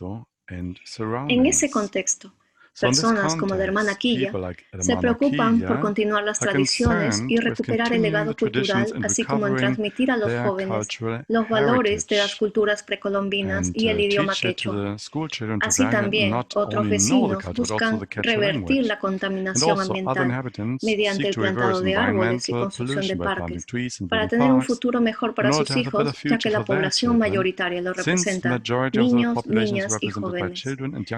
El 2010, por invitación de la Municipalidad Distrital de San Martín de Porres, se desarrolla con la Universidad de Stuttgart la Estrategia de Infraestructura Ecológica con dos proyectos principales, el Parque Ecológico Ribereño Chuquitanta y el Plan Marco del Paisaje de la Cuenca Baja del río Chillón. La estrategia busca reconectar a la gente con la cultura y los paisajes naturales y de las zonas rurales y urbanas. Con esta base, durante los últimos 10 años, se ha trabajado con agricultores y residentes de nuevas urbanizaciones para mejorar la calidad de vida y recuperar el valle del río Chillón y del patrimonio cultural. A ellos se suman niños, niñas y jóvenes estudiantes de centros educativos, así como padres y madres de familia y profesores que junto a organizaciones culturales y residentes buscan cambiar su futuro y desterrar el estigma negativo relacionado a Chuquitanta para recuperar la memoria fragmentada. Pero ¿cómo mirar el futuro sin conocer el pasado? ¿Y cómo devolver la memoria extraída y llenar el vacío causado? Una de las maneras es restituyendo y retornando los cuerpos de los ancestros o malquis y la propiedad de los tesoros, incluyendo cerámicas, metalurgia, textiles, el tumi y otros objetos provenientes del Perú al Estado peruano y a los peruanos y peruanas del siglo XXI, los cuales se aprestan a celebrar 200 años de independencia. Otras medidas incluyen opciones para concesión de exhibición de restos y apoyo para la construcción del Museo de Sitio El Paraíso en Chuquitanta, el cual podría albergar todos los restos provenientes de esta zona. Finalmente, no quiero terminar sin antes agradecer al Museo Etnológico de Berlín por haber cuidado y mantenido la colección de Perú estos 2 últimos siglos, la cual incluso sirvió de inspiración a exponentes de la Bauhaus como Annie Albers, quien dedicó su libro sobre tejidos a sus grandes maestros, los tejedores del antiguo Perú. Ahora es nuestro turno de retomar la custodia de nuestro legado y estoy segura que lo podremos asumir. Gracias.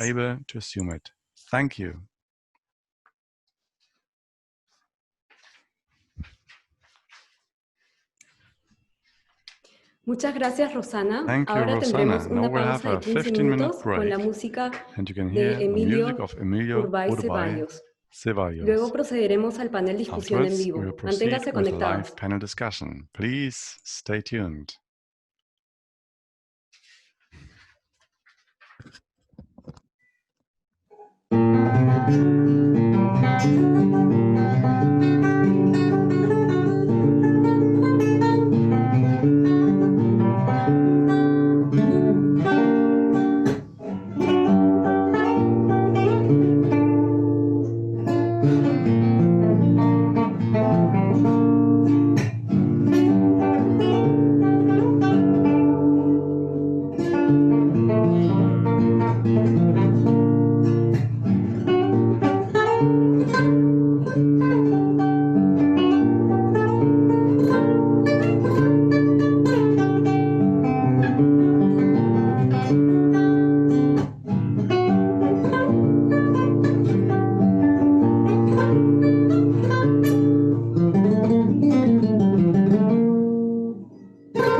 Sie sahen einen Auftritt des peruanischen Musikers und Forschers Emilio Urbay-Zevallos, der Instrumente wie die Charango, das peruanische Cajon, die Gitarre, das Klavier und den Bass miteinander vereint.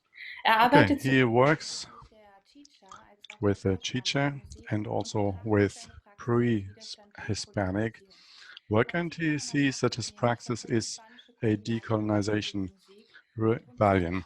And 200 years later, the indigenous people only got a minimum part of their rights. That's why it's still practice of rebellion. Today's panel will close with a musical performance of Berlin-based Securus group. I am Mara Hohn from Devuelve team.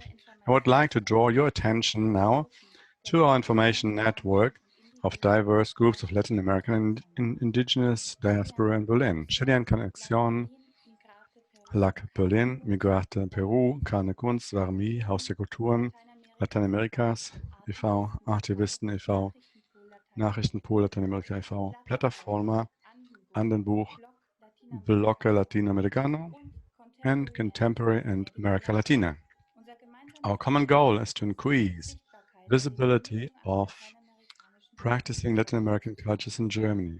Our special thanks goes to Radio Matraca, which is streaming us right now. More information on your website, www.decolonize21.info.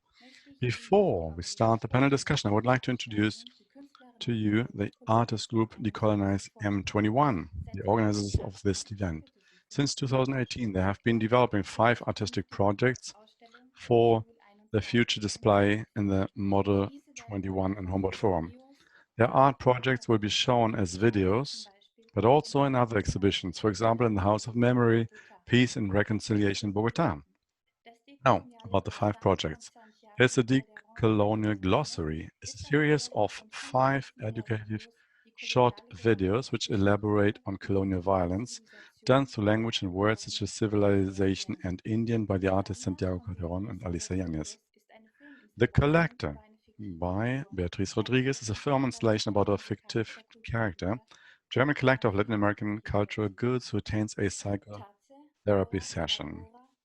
Tasse, Ora et Labora, which means shut up, pray and work. It's a film installation by Helga Elsner Torres, which gives us an insight into lives of German landlords in Hacienda in Peru at the end of the 19th century.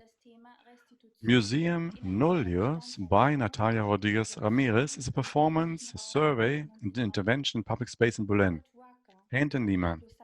The theme is restitution and the artist is Natalia Ramirez. Humboldt Waka is a participatory community project oriented towards living culture and Latin American indigenous diasporas in Berlin by Pablo Santacana Lopez and Daniela Zambrano Abidon. You can influence the final version of the intervention in Humboldt Forum through our feedback, which will be appreciated by the artists. To do so, please fill out our Google contact form or the link you will find at the Zoom set on Facebook or on Decolonize21.info. We especially invite Latin American diasporas for screening and artist talks in November. Thank you for your attention.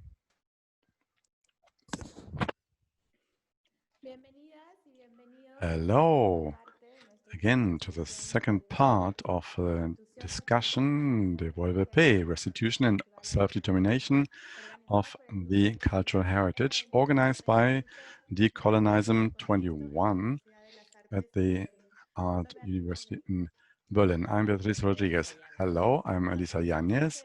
We transmit this event in 4 languages, in Spanish, it's on Facebook, YouTube, and on Radio Matraca, our partner.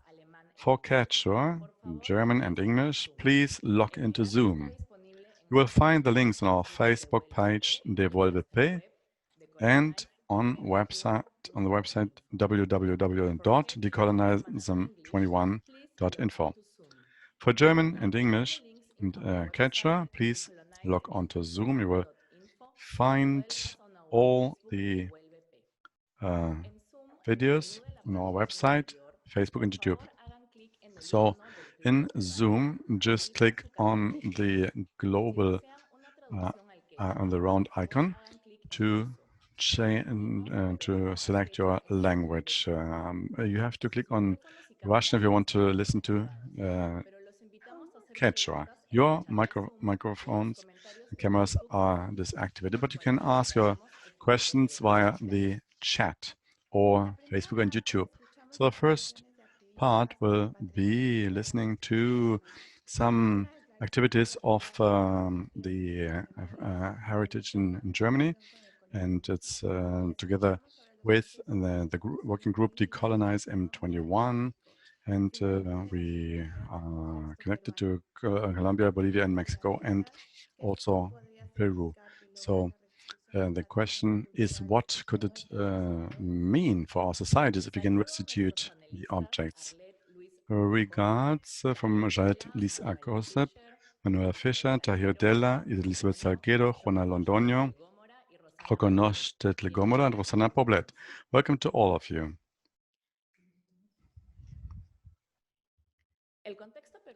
The Peruvian context is central to our artistic intervention in Module 21 of the Humboldt Forum, because the ethnological exhibits in this module originate from today's Peru, from the Nazca, Moche, and Inca cultures.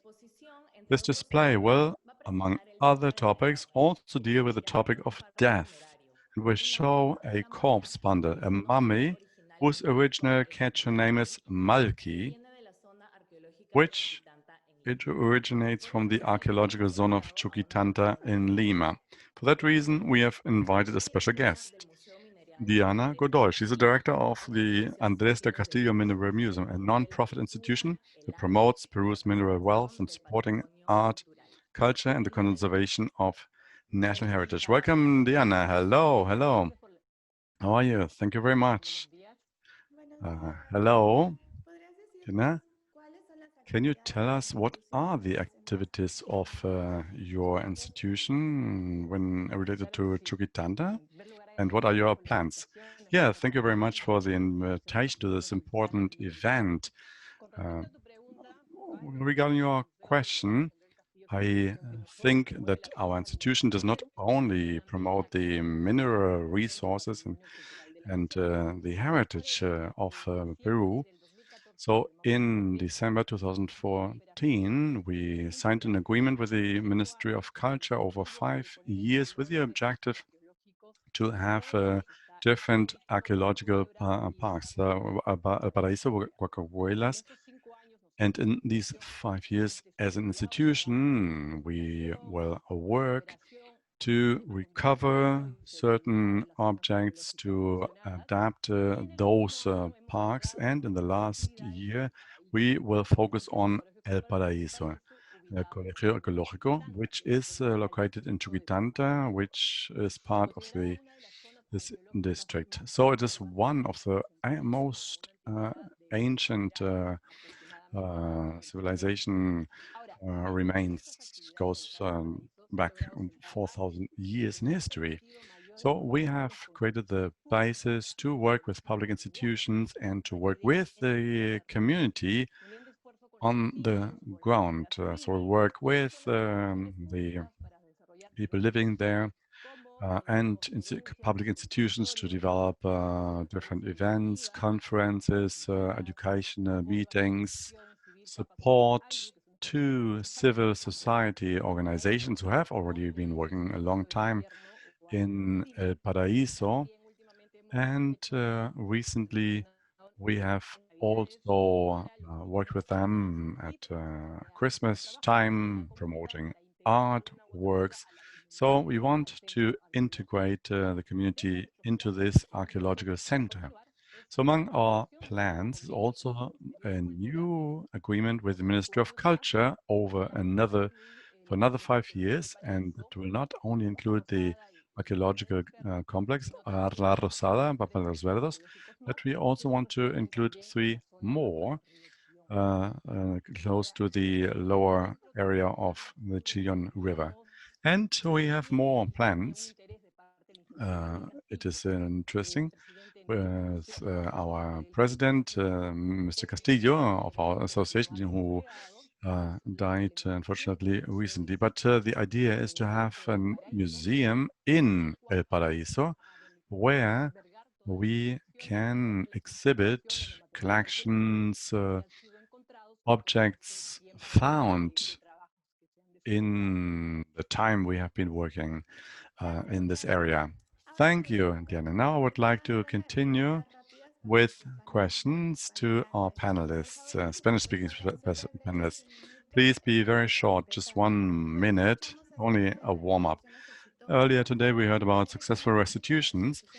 Looks like there's much more success in restitutions in countries that have related legislation in place, like New Zealand or Canada. The question is, in regard to legal aspects of restitutions, is there something going on in your country worth mentioning? Or what is needed? What are the next steps? Maybe, Elizabeth, you could start off.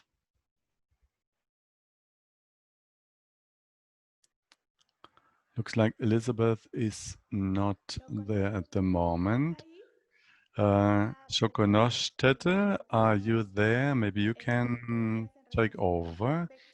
So what is your idea in regard to legislation in Mexico?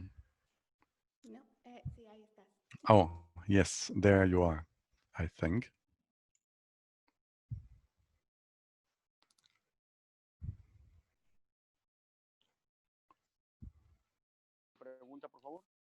Can you repeat the question, please? Well, I'm going to repeat the question. So, legal aspects regarding restitution. Is there something going on in Mexico which is worth mentioning? What is needed for this purpose and what were the steps taken in Mexico? I think it is very important to say that in the last year, our president of Mexico spoke to Spain about the fact that they have officially apologized for what they did on our continent and, of course, also in Mexico. And they also asked the church to do so. Church said they have done that on another occasion in the past, but the government of Spain did not only say it would not do so, it said that they were surprised about this request. Obviously, they forgot about all the things they took away. But for us, it is of paramount importance. Sacred objects have to be returned, being things in Germany or anywhere else. There's a Mayan code, which is part of it. And we know many objects were lost. So things have come back from the US, from Canada, from other parts of the world. But we need sacred objects, not just any type of objects. They are all somehow sacred, but in this case, it is a special sacred situation. So this president of Mexico, we want him to ask for returning the crown of Moctezuma. And that would be respecting our culture and using our culture, which is the important thing to do. Thank you. Xokonoschtletl. Juana, what is your opinion about this topic? Hello, how are you? First of all, a greeting to all of you. Regarding this topic, we have done things at the government level. For example, a red list of Colombian cultural objects which are at risk. That is one thing. And there's also a national program to prevent the objects being taken. That is an program of the Ministry of Culture. There's also an agreement signed with cooperation entities to preserve the cultural heritage. And with these steps, they were able to recover 1,700 objects. And we have another plan, Salva Marte, together with the Ministry of Culture and the communities of the mountain area, La Sierra. So it would also be worth mentioning what has been done by the community inhabitants themselves. So they also strive to get their objects back, and they decided to look for the recovery of sacred objects, because these are tools, these are mediums that they need in order to take good care of their land. Thank you very much, Juana. Elizabeth is already here. Would you like to answer the question about legal aspects of restitution and how this could be helpful? I mean, you were quite successful. Would you like to add something? Yes.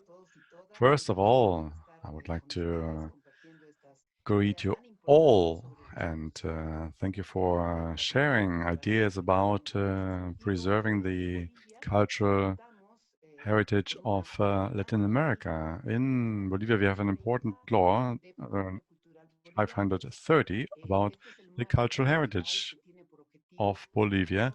That is a legal framework defining policies about classification, registry, restitution, repatriation, and also management of our cultural heritage in Bolivia. So in this sense, there's a special chapter for the restitution of the Bolivian heritage. that refers to everything in the country, and the Article 45 deals with repatriation. There are several ministries also involved. So it is an effort that looks at public influence, and it is similar like with the Mexican government. There is a political will to recover and restitute our heritage that is situated abroad. And it's very important for the original First Nations in our countries. Thank you, Elizabeth. Rossana, what is your opinion about this issue?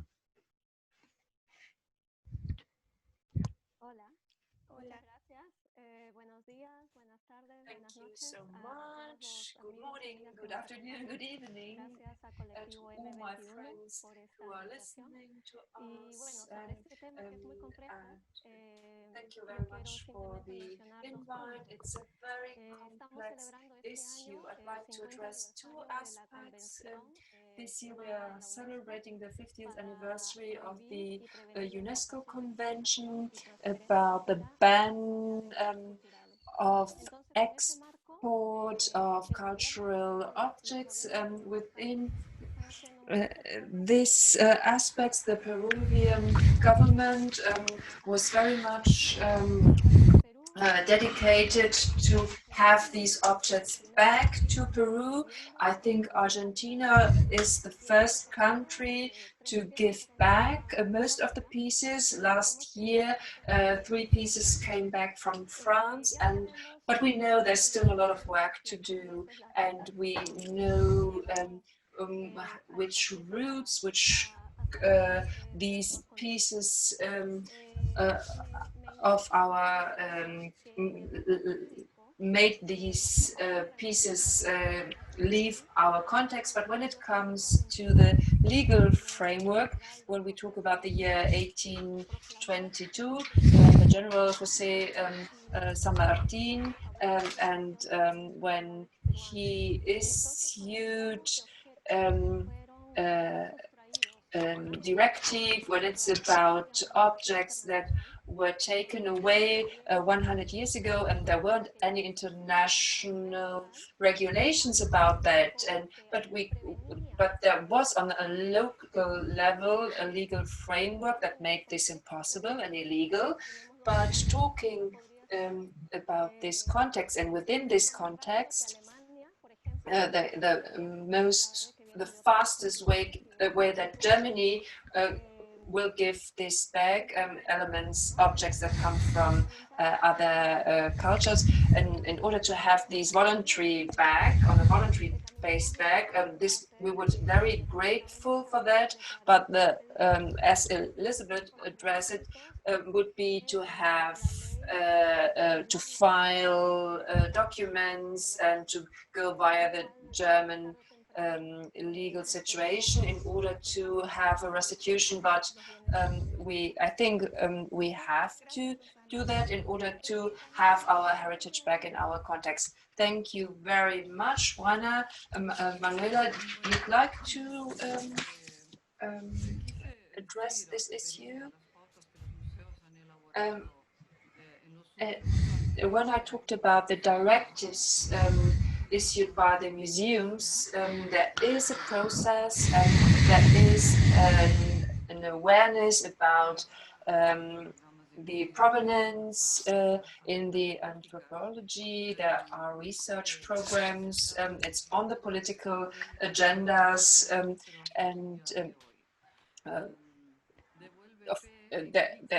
there are about the standards that exist up until now. There are bodies and authorities who are empowered by their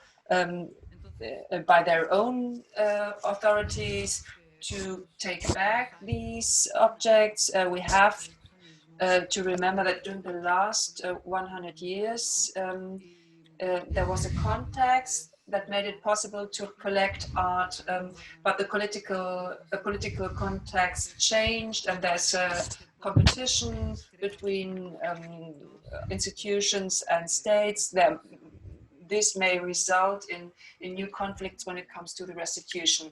Thank you so much, Manuela. Hi, I am Natalia Rodriguez, and I would like to address now our German-speaking panelists. It seems, at least in Berlin, that the African diaspora exercises much more pressures on restitution issues than the Latin American one. Where do you see possibilities to forge alliances with Latin American when it comes to the restitution, especially since indigenous rights as well as the rights and territories of Black communities in Latin America are equally threatened? Here are legal issues that also could be of concern. Would you like to start, Tahir? Thank you so much for the invitation. I'm very impressed by all the speakers, and I'd like to answer, of course, your question. The colonial project was a global issue, and therefore the resistance to that we have to organize it also on a global base. We have to understand that Germany was also a colonial power, and we have to accept that in order to understand the consequences. And there are communities here in Germany who have suffered from this colonial power during the last 500 years. And if we take a look at the diasporas, and it doesn't matter if they are from Africa or from Latin America, we as communities, we have to work more closely together. There is a blind spot there, and the communities don't cooperate enough, and we have to emphasize the consequences of this history that lasted 500 years. We have to find a common language. We have to find a way to cooperate. It's not just about one community. It's about our planet. Everything that is outside of Europe was touched by this, and we need to have a better impact. We have to address climate justice. We have to talk about trade. We have to address this with regard to the decolonized, the former colonized countries. This is our task for the future. Thank you so much, Tahir. Arlette, you'd like to address a certain aspect in this context? Hi again, good evening to all of you. Hello. Can you hear me? Yes, Arlette. Maybe you'd like to talk about the possibilities to cooperate with the diasporas in Africa, the African diaspora and the Latin America, with regard to a better cooperation. Hello again to everybody. I'd like to explain what we are dedicating our work in our art space. For 10 years, we talk about the consequences of suppression by the Western Hemisphere. They are based on this idea of a non-Westernness, and we want to deconstruct this systemic approach. And we do this by using the arts, and we want to create an audience, and we want to reflect, and we want to exchange our ideas. It's a space we've created in order to be together. And it's always about the aspect, how can we find a balance in order to live together? And I think, therefore, it's very important when we come together, when we convene, we have to think about the questions we want to address, what is about our dedication. And my approach is, how can we create a better cohesion between the cultures and intensify this cohesion? And we have to talk about the African ancestral cultures. They have to get in contact with the knowledge of their ancestors, about and have to know about their practices. and we have a cooperation with communities of different backgrounds beyond borders, geographical borders and ideological borders. We have been in contact with Latin American communities and communities who are also very dedicated and who contribute to the cooperation. And then when it comes to the political aspect, how can we go further in our involvement within our practices and politically speaking, cultural or artistically speaking. Humboldt 21, we showed models, action plans, and we talked about our goals we want to achieve. Thank you so much, Arlene. Yeah, the restitution of cultural property is currently a very popular topic in Western Europe. The reparation and repatriation of cultural assets to the societies of origin has become an urgent task in order to heal the colonial past that still structures our everyday lives. The restitution of objects could potentially create new relations, encourage self-determination and knowledge production in existing and cultural practicing indigenous communities. What do you think about the role of restitution related to colonial reparations? What other actions could be undertaken for reparations within societies that experience colonial violence? Would you share your thoughts about that, Rossana? What do you think about that?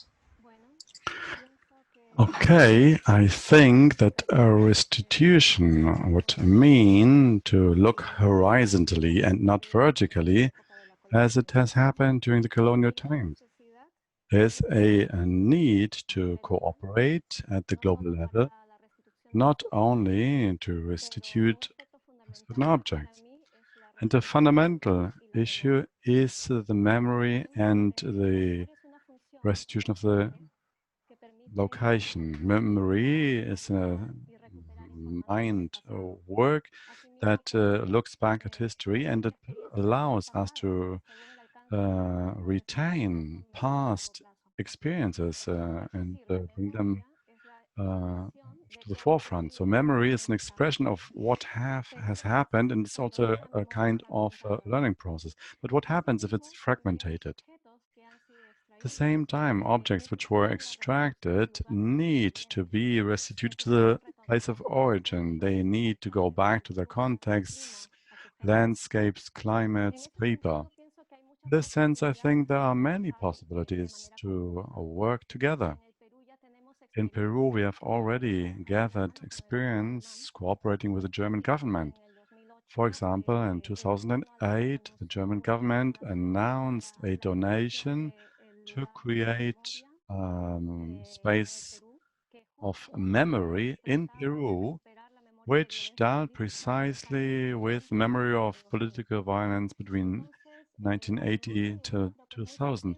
I think Germany, Europe is very sensitive to this topic, to go back to the memory and the contexts. And in this sense, I think such issues could also be developed in common projects to restitute memory, learning, and finally objects to the place. Thank you, Rossana.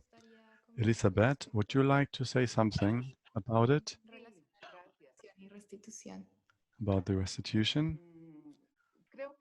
I think that I start at the end what was said. It's very important to work together because restitution of cultural assets is a fundamental thing to repair damages done in the colonial times, because it was done without the consent of the indigenous people and a relationship of subordination oppression of most of them.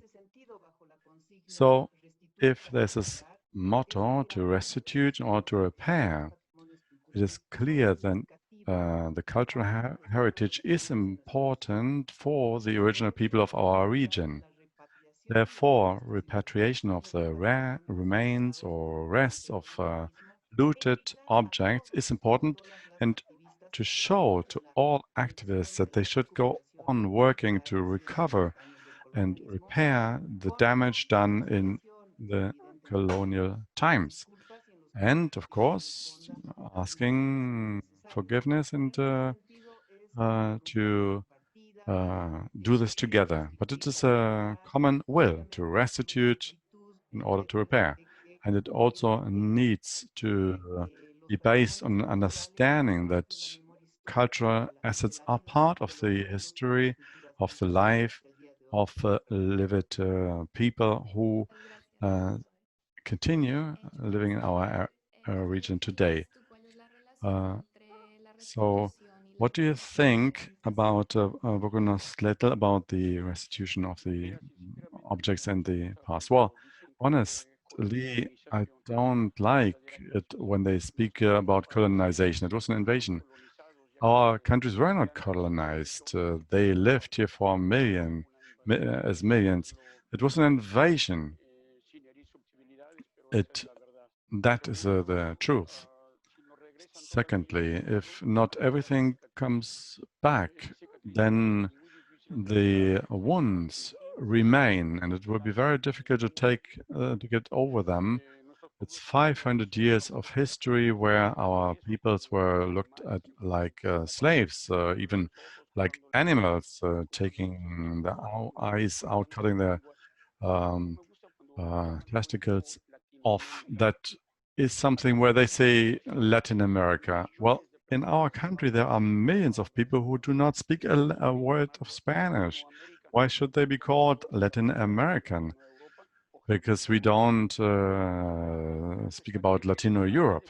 But it's another story. What is missing here is humanity, not only towards us, but at the global level. We need to understand that we are brothers and sisters. We are just one family on Mother Earth. So it is not about dividing us. We have to come together. We have to accumulate our strength. And we have to understand we are different, but at the same time, we are the same. We are brothers and sisters. That's something we should never forget. Thank you. Thank you, Xokonoschtletl. Tahir, would you like to add something to this topic? Do you hear me? Yes. Okay. I do believe that restitution and repatriation shows that the global North tries to keep to their power. It's about the fact that Europe has never taken responsibility for its 500 years of colonizing history of extra-European continents. And the appropriation of objects is just one part of the problem. We can clearly see that the global power relationships are still marked by colonial relationships. Without the 500 years, that would be not be possible. All the richnesses accumulated in the North were gathered in those 500 years. So if some objects are to be returned, then the European powers also need to understand that they have to take responsibility for that 500-year-long history, and that would also mean to change in the present. If we speak about migration and flight, climate justice, all those topics that are in front of us, we see that the Europeans, the global North, are not really willing to change, to abandon those power relationships, and that is what we have to achieve. The debate has to start with these cultural assets. That's of fundamental importance, but it's really about changing the global power relationship, which were marked by colonialism. And to overcome them, it is a start when we talk about culture, but it's only part of the whole decolonizing effort. Thank you, Tahir. Now, my colleague, Katarina Agner, will continue. Thank you. The museum as an institution was born in Europe, and its origins go back to the so-called miracle chamber, where exotic and strange objects were displayed to be admired for their eccentricity. As we have certain questions. Are the needs of museology in Europe and Latin America or Africa even compatible? Is the museum of a Western format that something that should be overcome, and how? What models of cooperation between Europe, Latin America, and Africa are possible? What would be considered best practice in this respect? Do current cooperations with European institutions prevent communities from self-determination? What are the challenges in Peru? What should be the relationship of a museum to a living culture? Would you like to start, Yana? Yes, thank you very much, Kata. I will speak about the cooperation models between Europe and Latin America.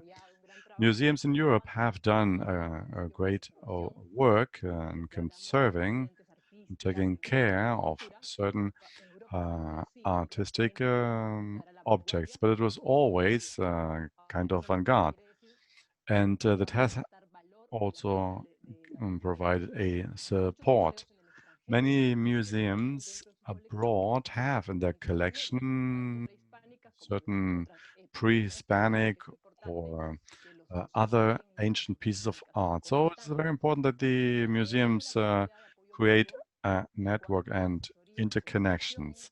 And what should be done is certain advice, specialist knowledge should be interchanged, and there should be a mutual participation in different expositions. So the audience would then see a new context. What is also possible is to have certain agreements on preservation of certain things which might not be possible in the original location, and also the dissemination of information by museums is another step, because the way how the information is spread could be one of the cooperation efforts among museums.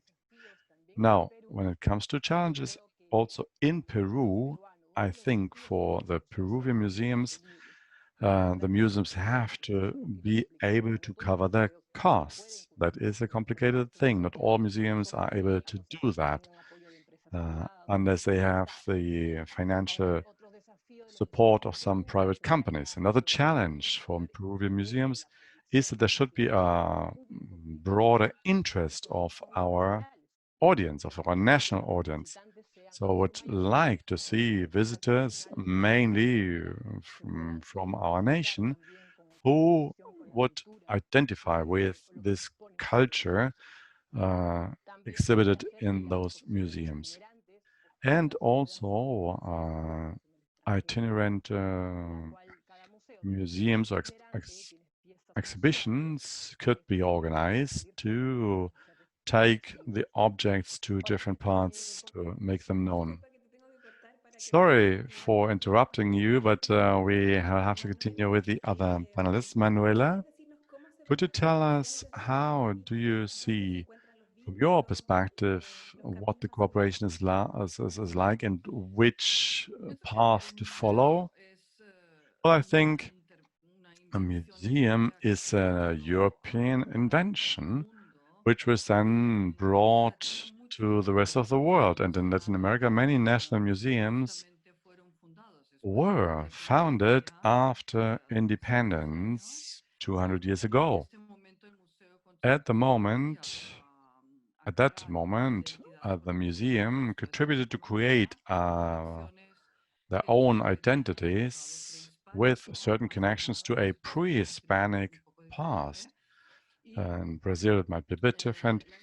And the research work, the classification, the collection was always a political effort. We have seen it in Bolivia. There was a so-called act, as Herr Hobsbawm said, an archaeological figure is introduced with certain images like an Elequeco and then Evo Morales as people who supported the bringing back, showed that this was actually a piece of art representing abundance. So people, visitors, actors involved are not better educated in the museums, but just get more of an idea of what is happening, as Walter Benjamin says, meaning that they will be more aware of all kinds of manipulations. Juana, you accompanied the Gogis to Berlin. Can you tell us about your experience, how this cooperation should be continued in the future? Juana? Of course. Well, we live here and we went to 2014 together with the mayor, and since that time there have been different meetings with the mamas, consultations took place with different authorities to think about how to continue this work. So they said what is very important is that there is a dialogue between different cultures. And just recently, they have started to open their doors. And it is very important to bring people together. At the moment, we speak a lot about environmental problems, changes that have taken place in their culture after the sacred objects were taken away. So they want to communicate their ideas, their reasons why the mountain area needs to be protected. And it is protection of nature. Nature encompasses all knowledge, and we all depend on nature. And we know the land is sick and the forests are sick, and that's why there is this emergency call to find out solutions and how to tackle all these things that are happening. And on this path, we also need to remember that, like the Mass, it's part of the culture.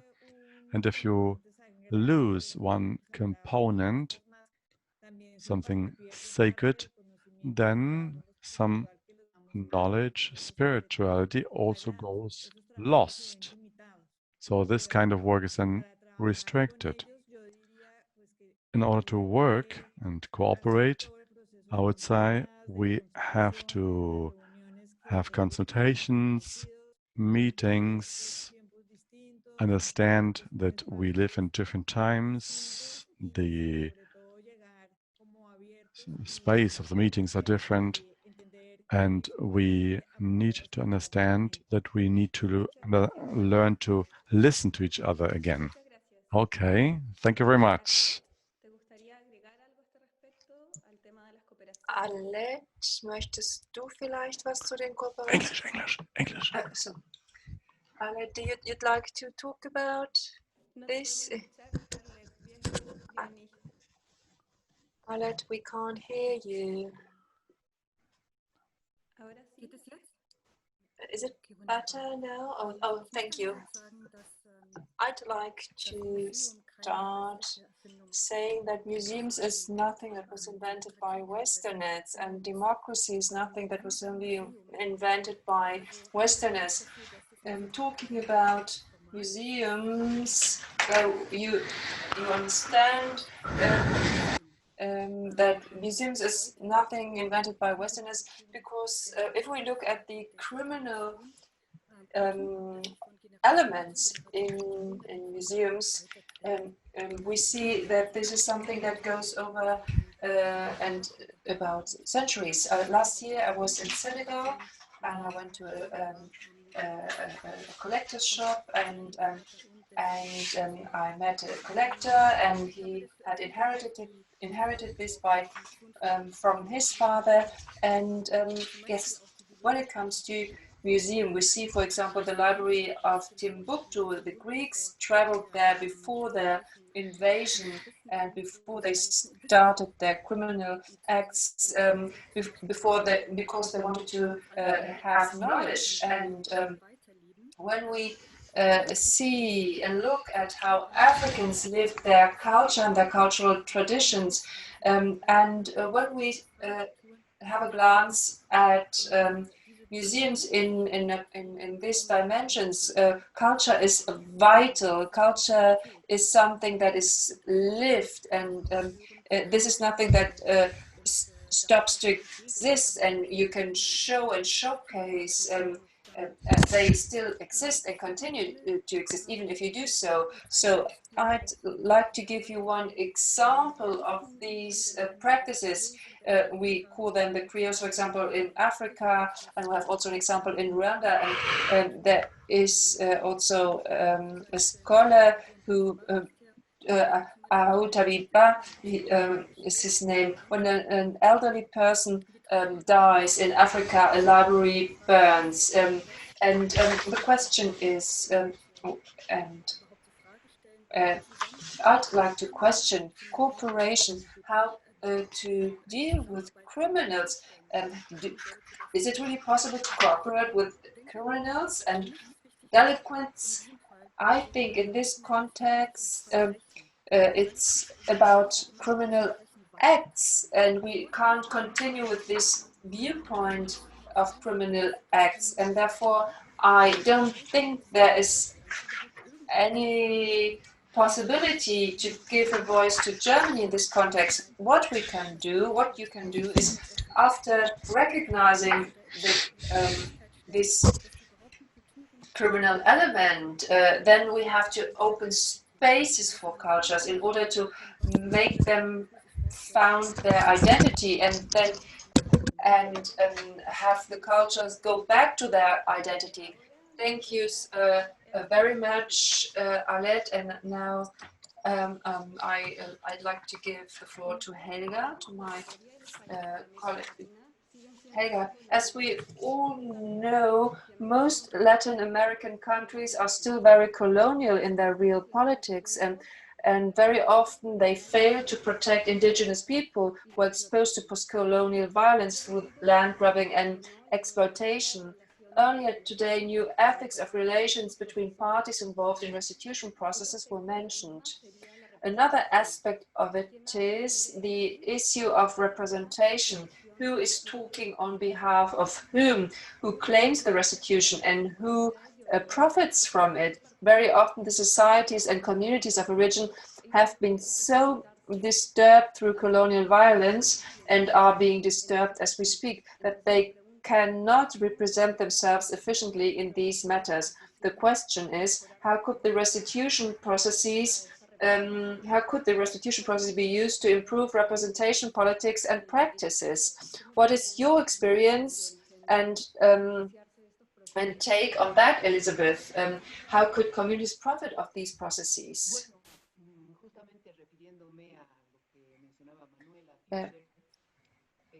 Manuela Fischer talked about that. If the governments, if they are not involved in the restitution processes, then it will be difficult to achieve this. In our case, when the government Evo Morales not listened to the spiritual leaders, if they hadn't listened to the spiritual guides, the IA wouldn't have come back into our country. So we need a process of dialogue with these countries that are in possession of our cultural assets. Otherwise, there is the and there's still the crown of Montezuma that has to be restituted. A lot of our countries don't do anything in order to have our cultural objects back. We have to emphasize the process in order to reclaim our culture and its elements, and there is a necessity that has been underlined, that it's a matter of urgency to do so, to start processes in order to reclaim our cultural objects. It's part of these objects are part of our identities, of the indigenous identities of our countries. It's about having back our collective memory. Our cultures are vital. They are resisting for 500 years against colonialism. And when it comes to the debate, Max Uehler, when it's about the Isle of Titicaca, and from different years, and they are in the Ethnological Museum of Berlin, in the warehouse, and with more than 2,300 objects based on the inventory of Manuela Fischer, this at the museum in Berlin. I'm sorry if I have to interrupt, but we have to continue. Thank you so much. Juana, would you like to add something about representation basing of your work with the Kogis, or is there a way to better the cooperation? The Kogi know how to represent themselves. They don't need a voice or a spokesperson in the process of restitution, the restitution process. They were those who guided through the process and gave the orientation. We as Westerners, we accompanied them, we supported them when it came to the material aspects, but the decisions were made via their traditions. They have procedures in order to do the decision making and the consultation processes, and then they make their decisions in the way they want them to take, and they know how to benefit from their own decisions. And it's not only about benefiting themselves, but all those involved, they are trying to have the sacred goods back in balance with nature and the planet, and therefore they took the decision to claim the two mosques that are located in Berlin, and the two mosques are of high value, and they are important in order to establish the order. And if they don't come back, then this will be a problem for the government that will be left weakened, and there's a rhetoric inherent to these objects, and this will be the end of their identity. It's a process that is owned by them and entitled, and they are entitled of this process. Thank you so much, Juana.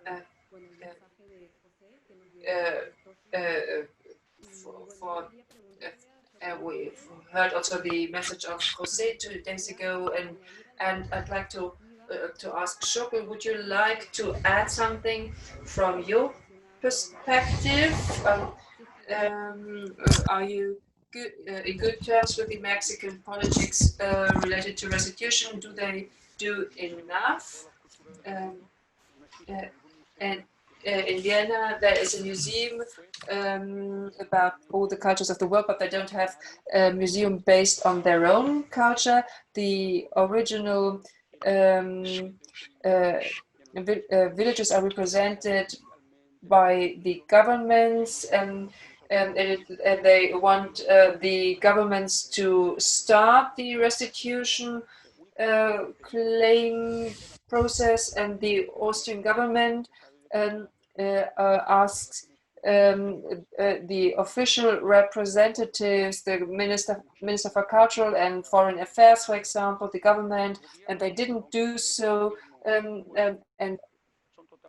the government seems to be the representation of the people, but there is a brainwashing.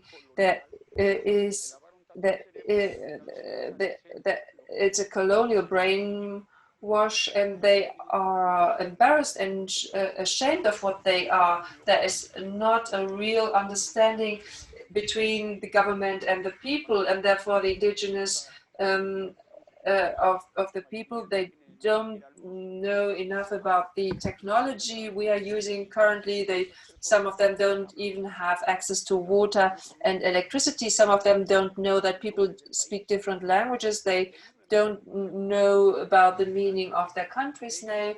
And there's a lot of things to love the culture, but the cultures are absolutely vital. But we have to understand that the restitution will help in order to make our wounds heal. But we need bridges between the continents, between our continent and your continent, and in order to make us feel what we are brothers. We need brotherhood, and it's also very important that our people, after 500 years, they haven't forgotten about their practices, about their way of thinking, and they are threatened with violence when they defend their rights. And when we try to stand against the government, and they cut my hair, for example, on 2 occasions. Thank you very much for voicing this criticism and inspiring input. Now I would like to pass on to Daniela Sabrano, who is in Lima, and will take care of the next round. Hello to everybody. We get to the very end of this discussion, and we will speak about the Malki of Chuquitanta, a mummy which together with other 67 Peruvian mummies is being held in the collection of the State Museum Berlin in the Module 21 in Humboldt Forum, where we also show our artworks. We know that UNESCO and other guidelines recommend to not show human remains in museums. So I'd like to initiate the repatriation of this particular mummy. When we talk about restitutions, we should ask the question, what future will the mummy have, the Malki, when it's returned to its place of origin? It would be questionable, indeed, if restitution would evolve on the physical level only, as it should include social dynamics between the mummy, or other objects for that matter, and the population currently living at the place of origin. Many of us are thinking a lot about the restitution of our heritage. Therefore, I will pose concrete questions to Rossana, Poblet, and Diana Godoy, who both have been working at the site of origin in Chuquitanta. Rossana, could you tell us about social dynamics in Chuquitanta? Could the restitution of Malki be a chance for local development?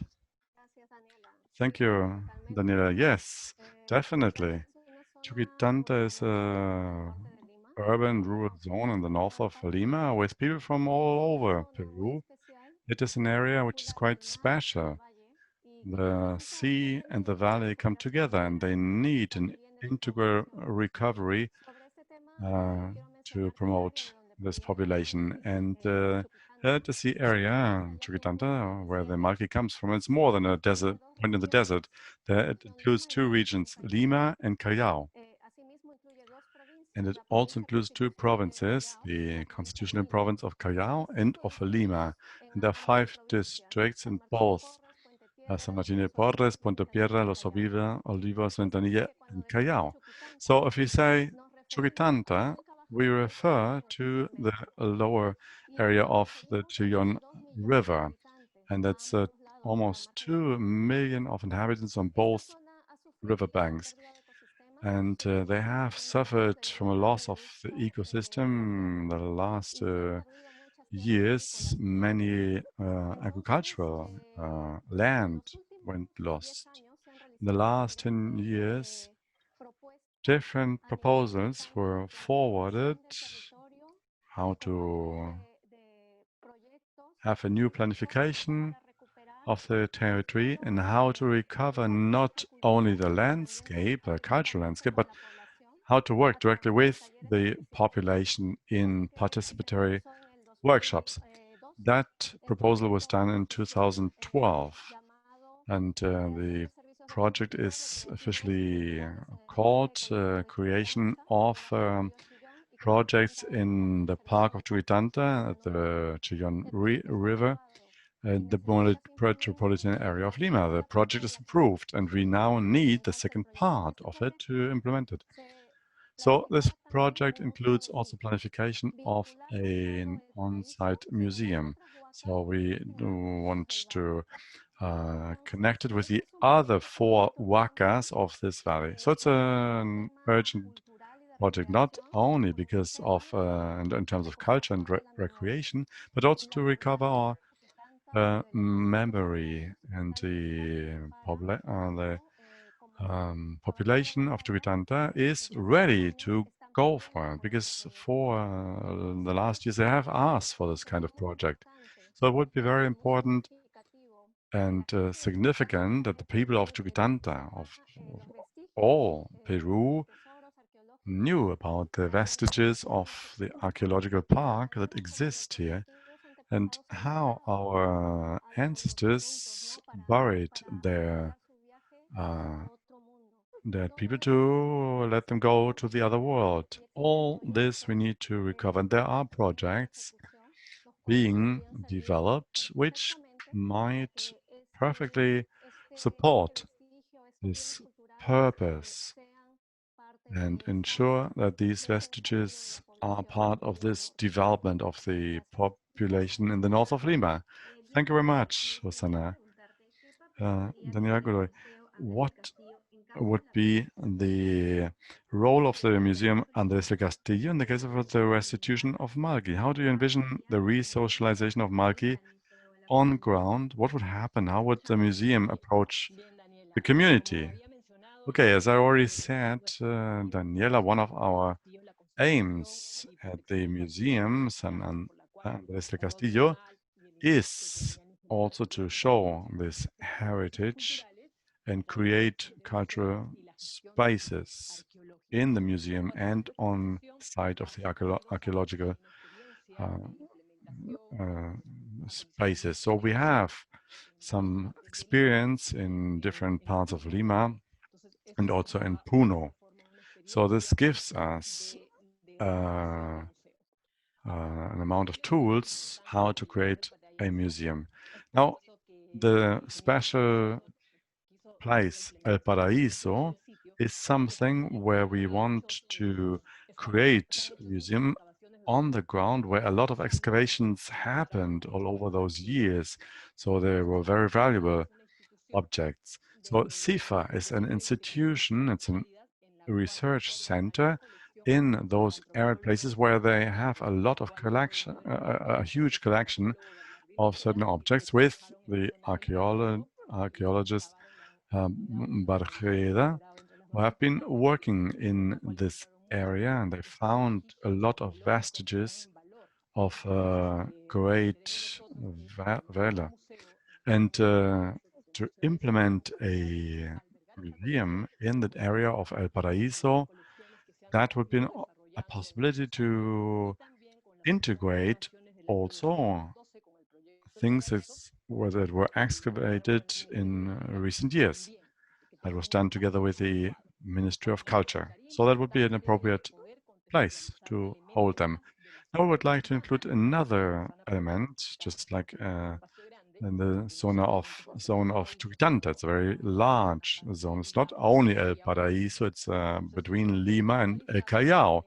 So we would want to create a context, and La Malki would be something of a human remain coming back, and that would be accompanied with other objects that might be returned. So there are a lot of things held in Germany. So we would have to request these things which could be complementing this one object.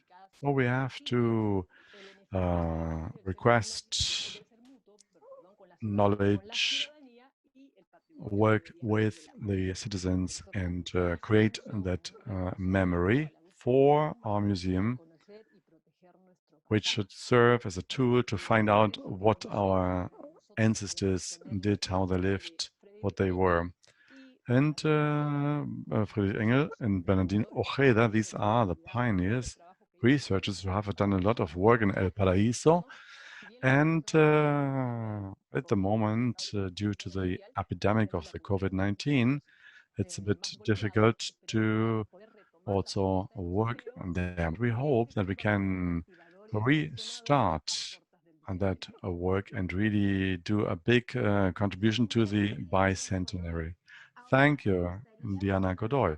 Now I would like to ask you, the audience, what do you think?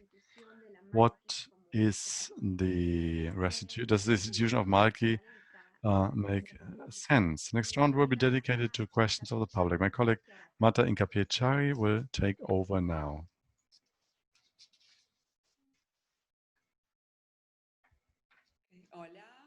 Hello. Thank you, Daniela.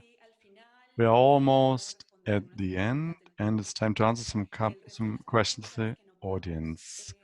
The rest of the questions that can't be answered now will be answered via the social network. So Manuela Fischer, Tahir, Della, and Arlette-Louise, Ndakoze, please, if you could participate in this last round. And we have here an election for our panelists. First one, why does restitution constitute a human right, and why the European countries deny this right? Secondly, how can we contribute as citizens to the initiatives of restitution? And third question, how can we better integrate governmental institutions in the history of invasions and conquering with the concept of decolonization and to facilitate the restitution processes?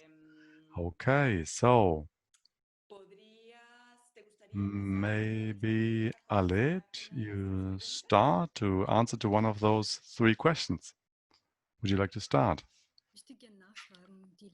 I would like to ask again about the last question.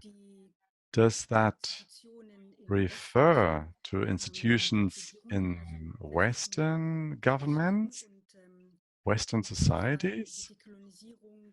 In that case, we talk about decolonization in Germany, because it is about a cultural asset in a German museum that we're talking about. Is that what is meant with the question? Yes. I would like to say that in 2018, the current government established decolonization of Germany in their political agenda. It's coming to terms with German colonization. And I think 23 times German colonialism is mentioned in this agenda, but it's not in concrete terms how this coming to terms with the past should happen. Of course, one step of decolonization would be to look what is in the institutions. What are the cultural assets of German colonialist times? These have to be shown, and then steps need to be taken in order to bring back these looted assets. And I would like to add that the time period of so many years have gone further in the time of the slave trade in Germany. And that has to be made accessible and clear. So that would be one of the steps for Germany to decolonize. And I think many people think the time is over, but they don't see other consequences: political racism, police, the ideologies, because people are being attacked because they look differently, and their rights are taken away on the sea in Italy, but they know that Germany and Europe, this is only based on looting and exploitation of other people. So that is one of the aims. And the question is, when is Germany willing to accept that approach? Thank you, Arlette. Manuela, what would be the question you would like to answer?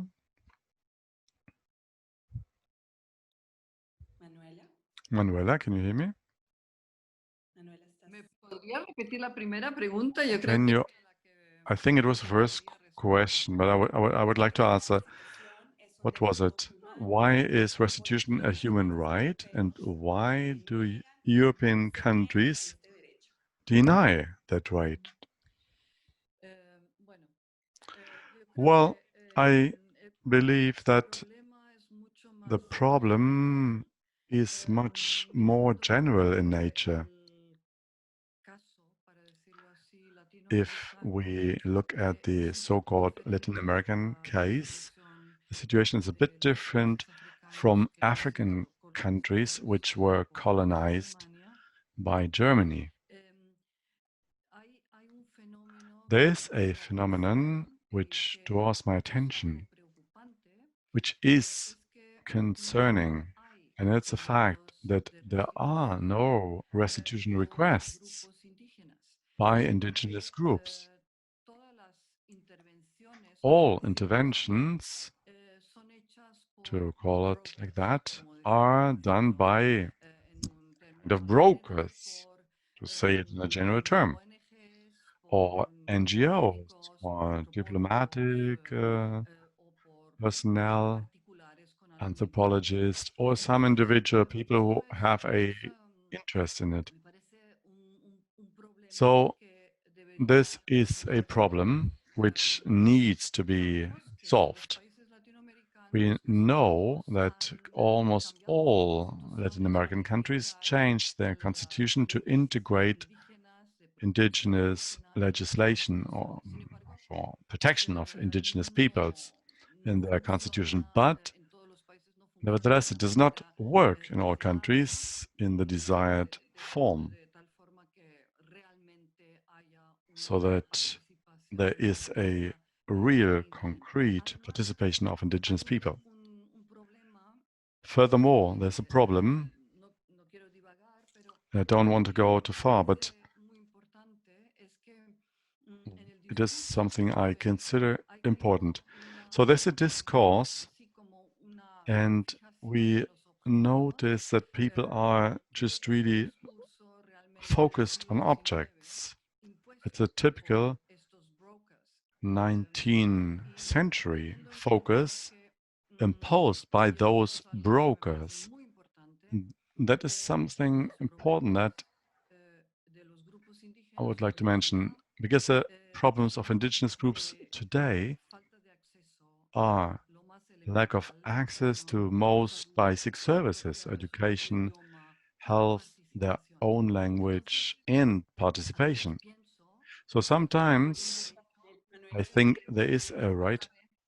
You have 2 seconds. Okay, I'll come to the end. But at the same time, you have to take into account that an archive is something marginal if you look at the problems that are the most important ones for indigenous people nowadays. Thank you very much, Manuela. Tahir, the last question is for you. I repeat it for you. How can we contribute as citizens to the restitution? this is a very good question. We have to talk about what decolonization means. We have to process from a European perspective what happened in order to end this chapter. And we have to look at our societies and how they have been shaped by the colonization. We have to talk about racism, about the societal responsibility in the Northern Hemispheres. If we look at the conditions, it's not only about the cultural level, it has to be a holistic process in society. We have to overcome racist conditions, not only in the southern countries, but also in the diaspora in the northern hemispheres. This is a result, a consequence of history that is 500 years old. We as citizens, we have to look at our society in a very serious way, not in order to reduce problems, but in order to check our societies. Should they continue to exist the way they are existing, because they are being based on discrimination or more or even worse things, and this is a task we have to face as a society as a whole, because we benefit from these injustices, and we as a society, if we want, continue with these injustices. Arlette talked about that. The German government, the state government talked about the past and about processing the past, but racism is not just one case that happens in Germany, or it's something systemic, and it's being effective as a system, and we have to take that seriously, and as a society we have to tackle that, and it can't be something we address only when it comes to the museums, for example. Thank you so much, Tahir. Unfortunately, there's not a lot of time left. We want to address the remaining questions. Please follow us on Facebook, on Instagram, and Beatrice is going to sum up. So we are coming towards the end. Thank you very much to everybody, to our invited exhibitors, to the audience in Latin America, in Europe, to Radio Matraca, and to our cooperators and friends for making this event possible. On behalf of Decolonize N21, we are very grateful to have had the response and interest, not only among the public of Berlin, but also despite the circumstances of health emergency, we got the attention of Latin America. In this opportunity, we have had the inclusion of the Quechua language within our accessible language options, hoping that the Quechua speaking population in South America can have, in turn, greater access and interaction on these issues, such as restitution and representation of native peoples. And we hope that this event will not be one of the few to include native languages. We thank all our interpreters who did a great job and gave us a discount to support our cause. Thank you very much. A special thanks to Santiago Calderon and Marco Schiefelbein, who were active behind the scenes and were in charge of all the technique for the technical equipment and knowledge for this challenging online event. We also thank Sicuris Berlin, who will play the music you will be listening to in a few minutes. To finish, in order to wrap it up, we invite all the public who has joined us today to sign the petition that we are officially making as a collective address to the institutions in charge for the restitution of the Marquis of Chuquitanta, and also, why not, for all the other Marquis and pieces that are far away from home. Please sign the petition and stay in touch with us through social media and contact form. Thank you very much to our panelists, Tahir, Arlette, Rossana, Juana, Susana, and Manuela, and we'll now be listening to some music in order to finish this event. Thank you so much.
Pulguiento, como ven, ahí está, este no tiene pulgas, los de allá tienen pulgas, huelen, este no huele, está calientito, sí, simpático.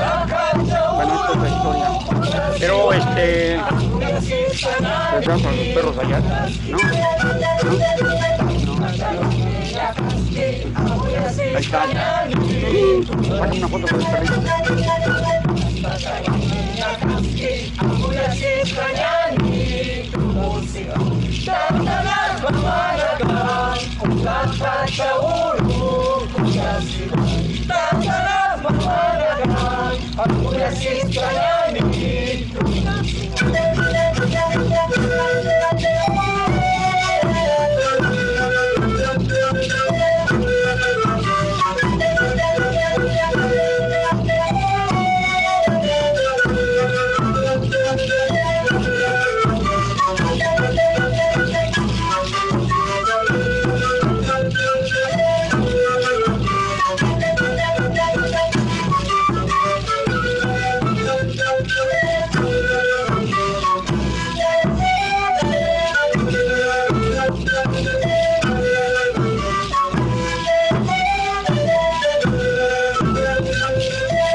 Reciban el saludo fraterno de la comunidad Sicuris Berlín, muy gustosos de estar participando en este evento que convoca y pide la restitución de nuestro patrimonio cultural, de nuestro patrimonio ancestral, de nuestros pueblos originarios, de nuestras culturas latinoamericanas. Por eso nuestra cultura viva dice ¡Hayaya! ¡Hayaya!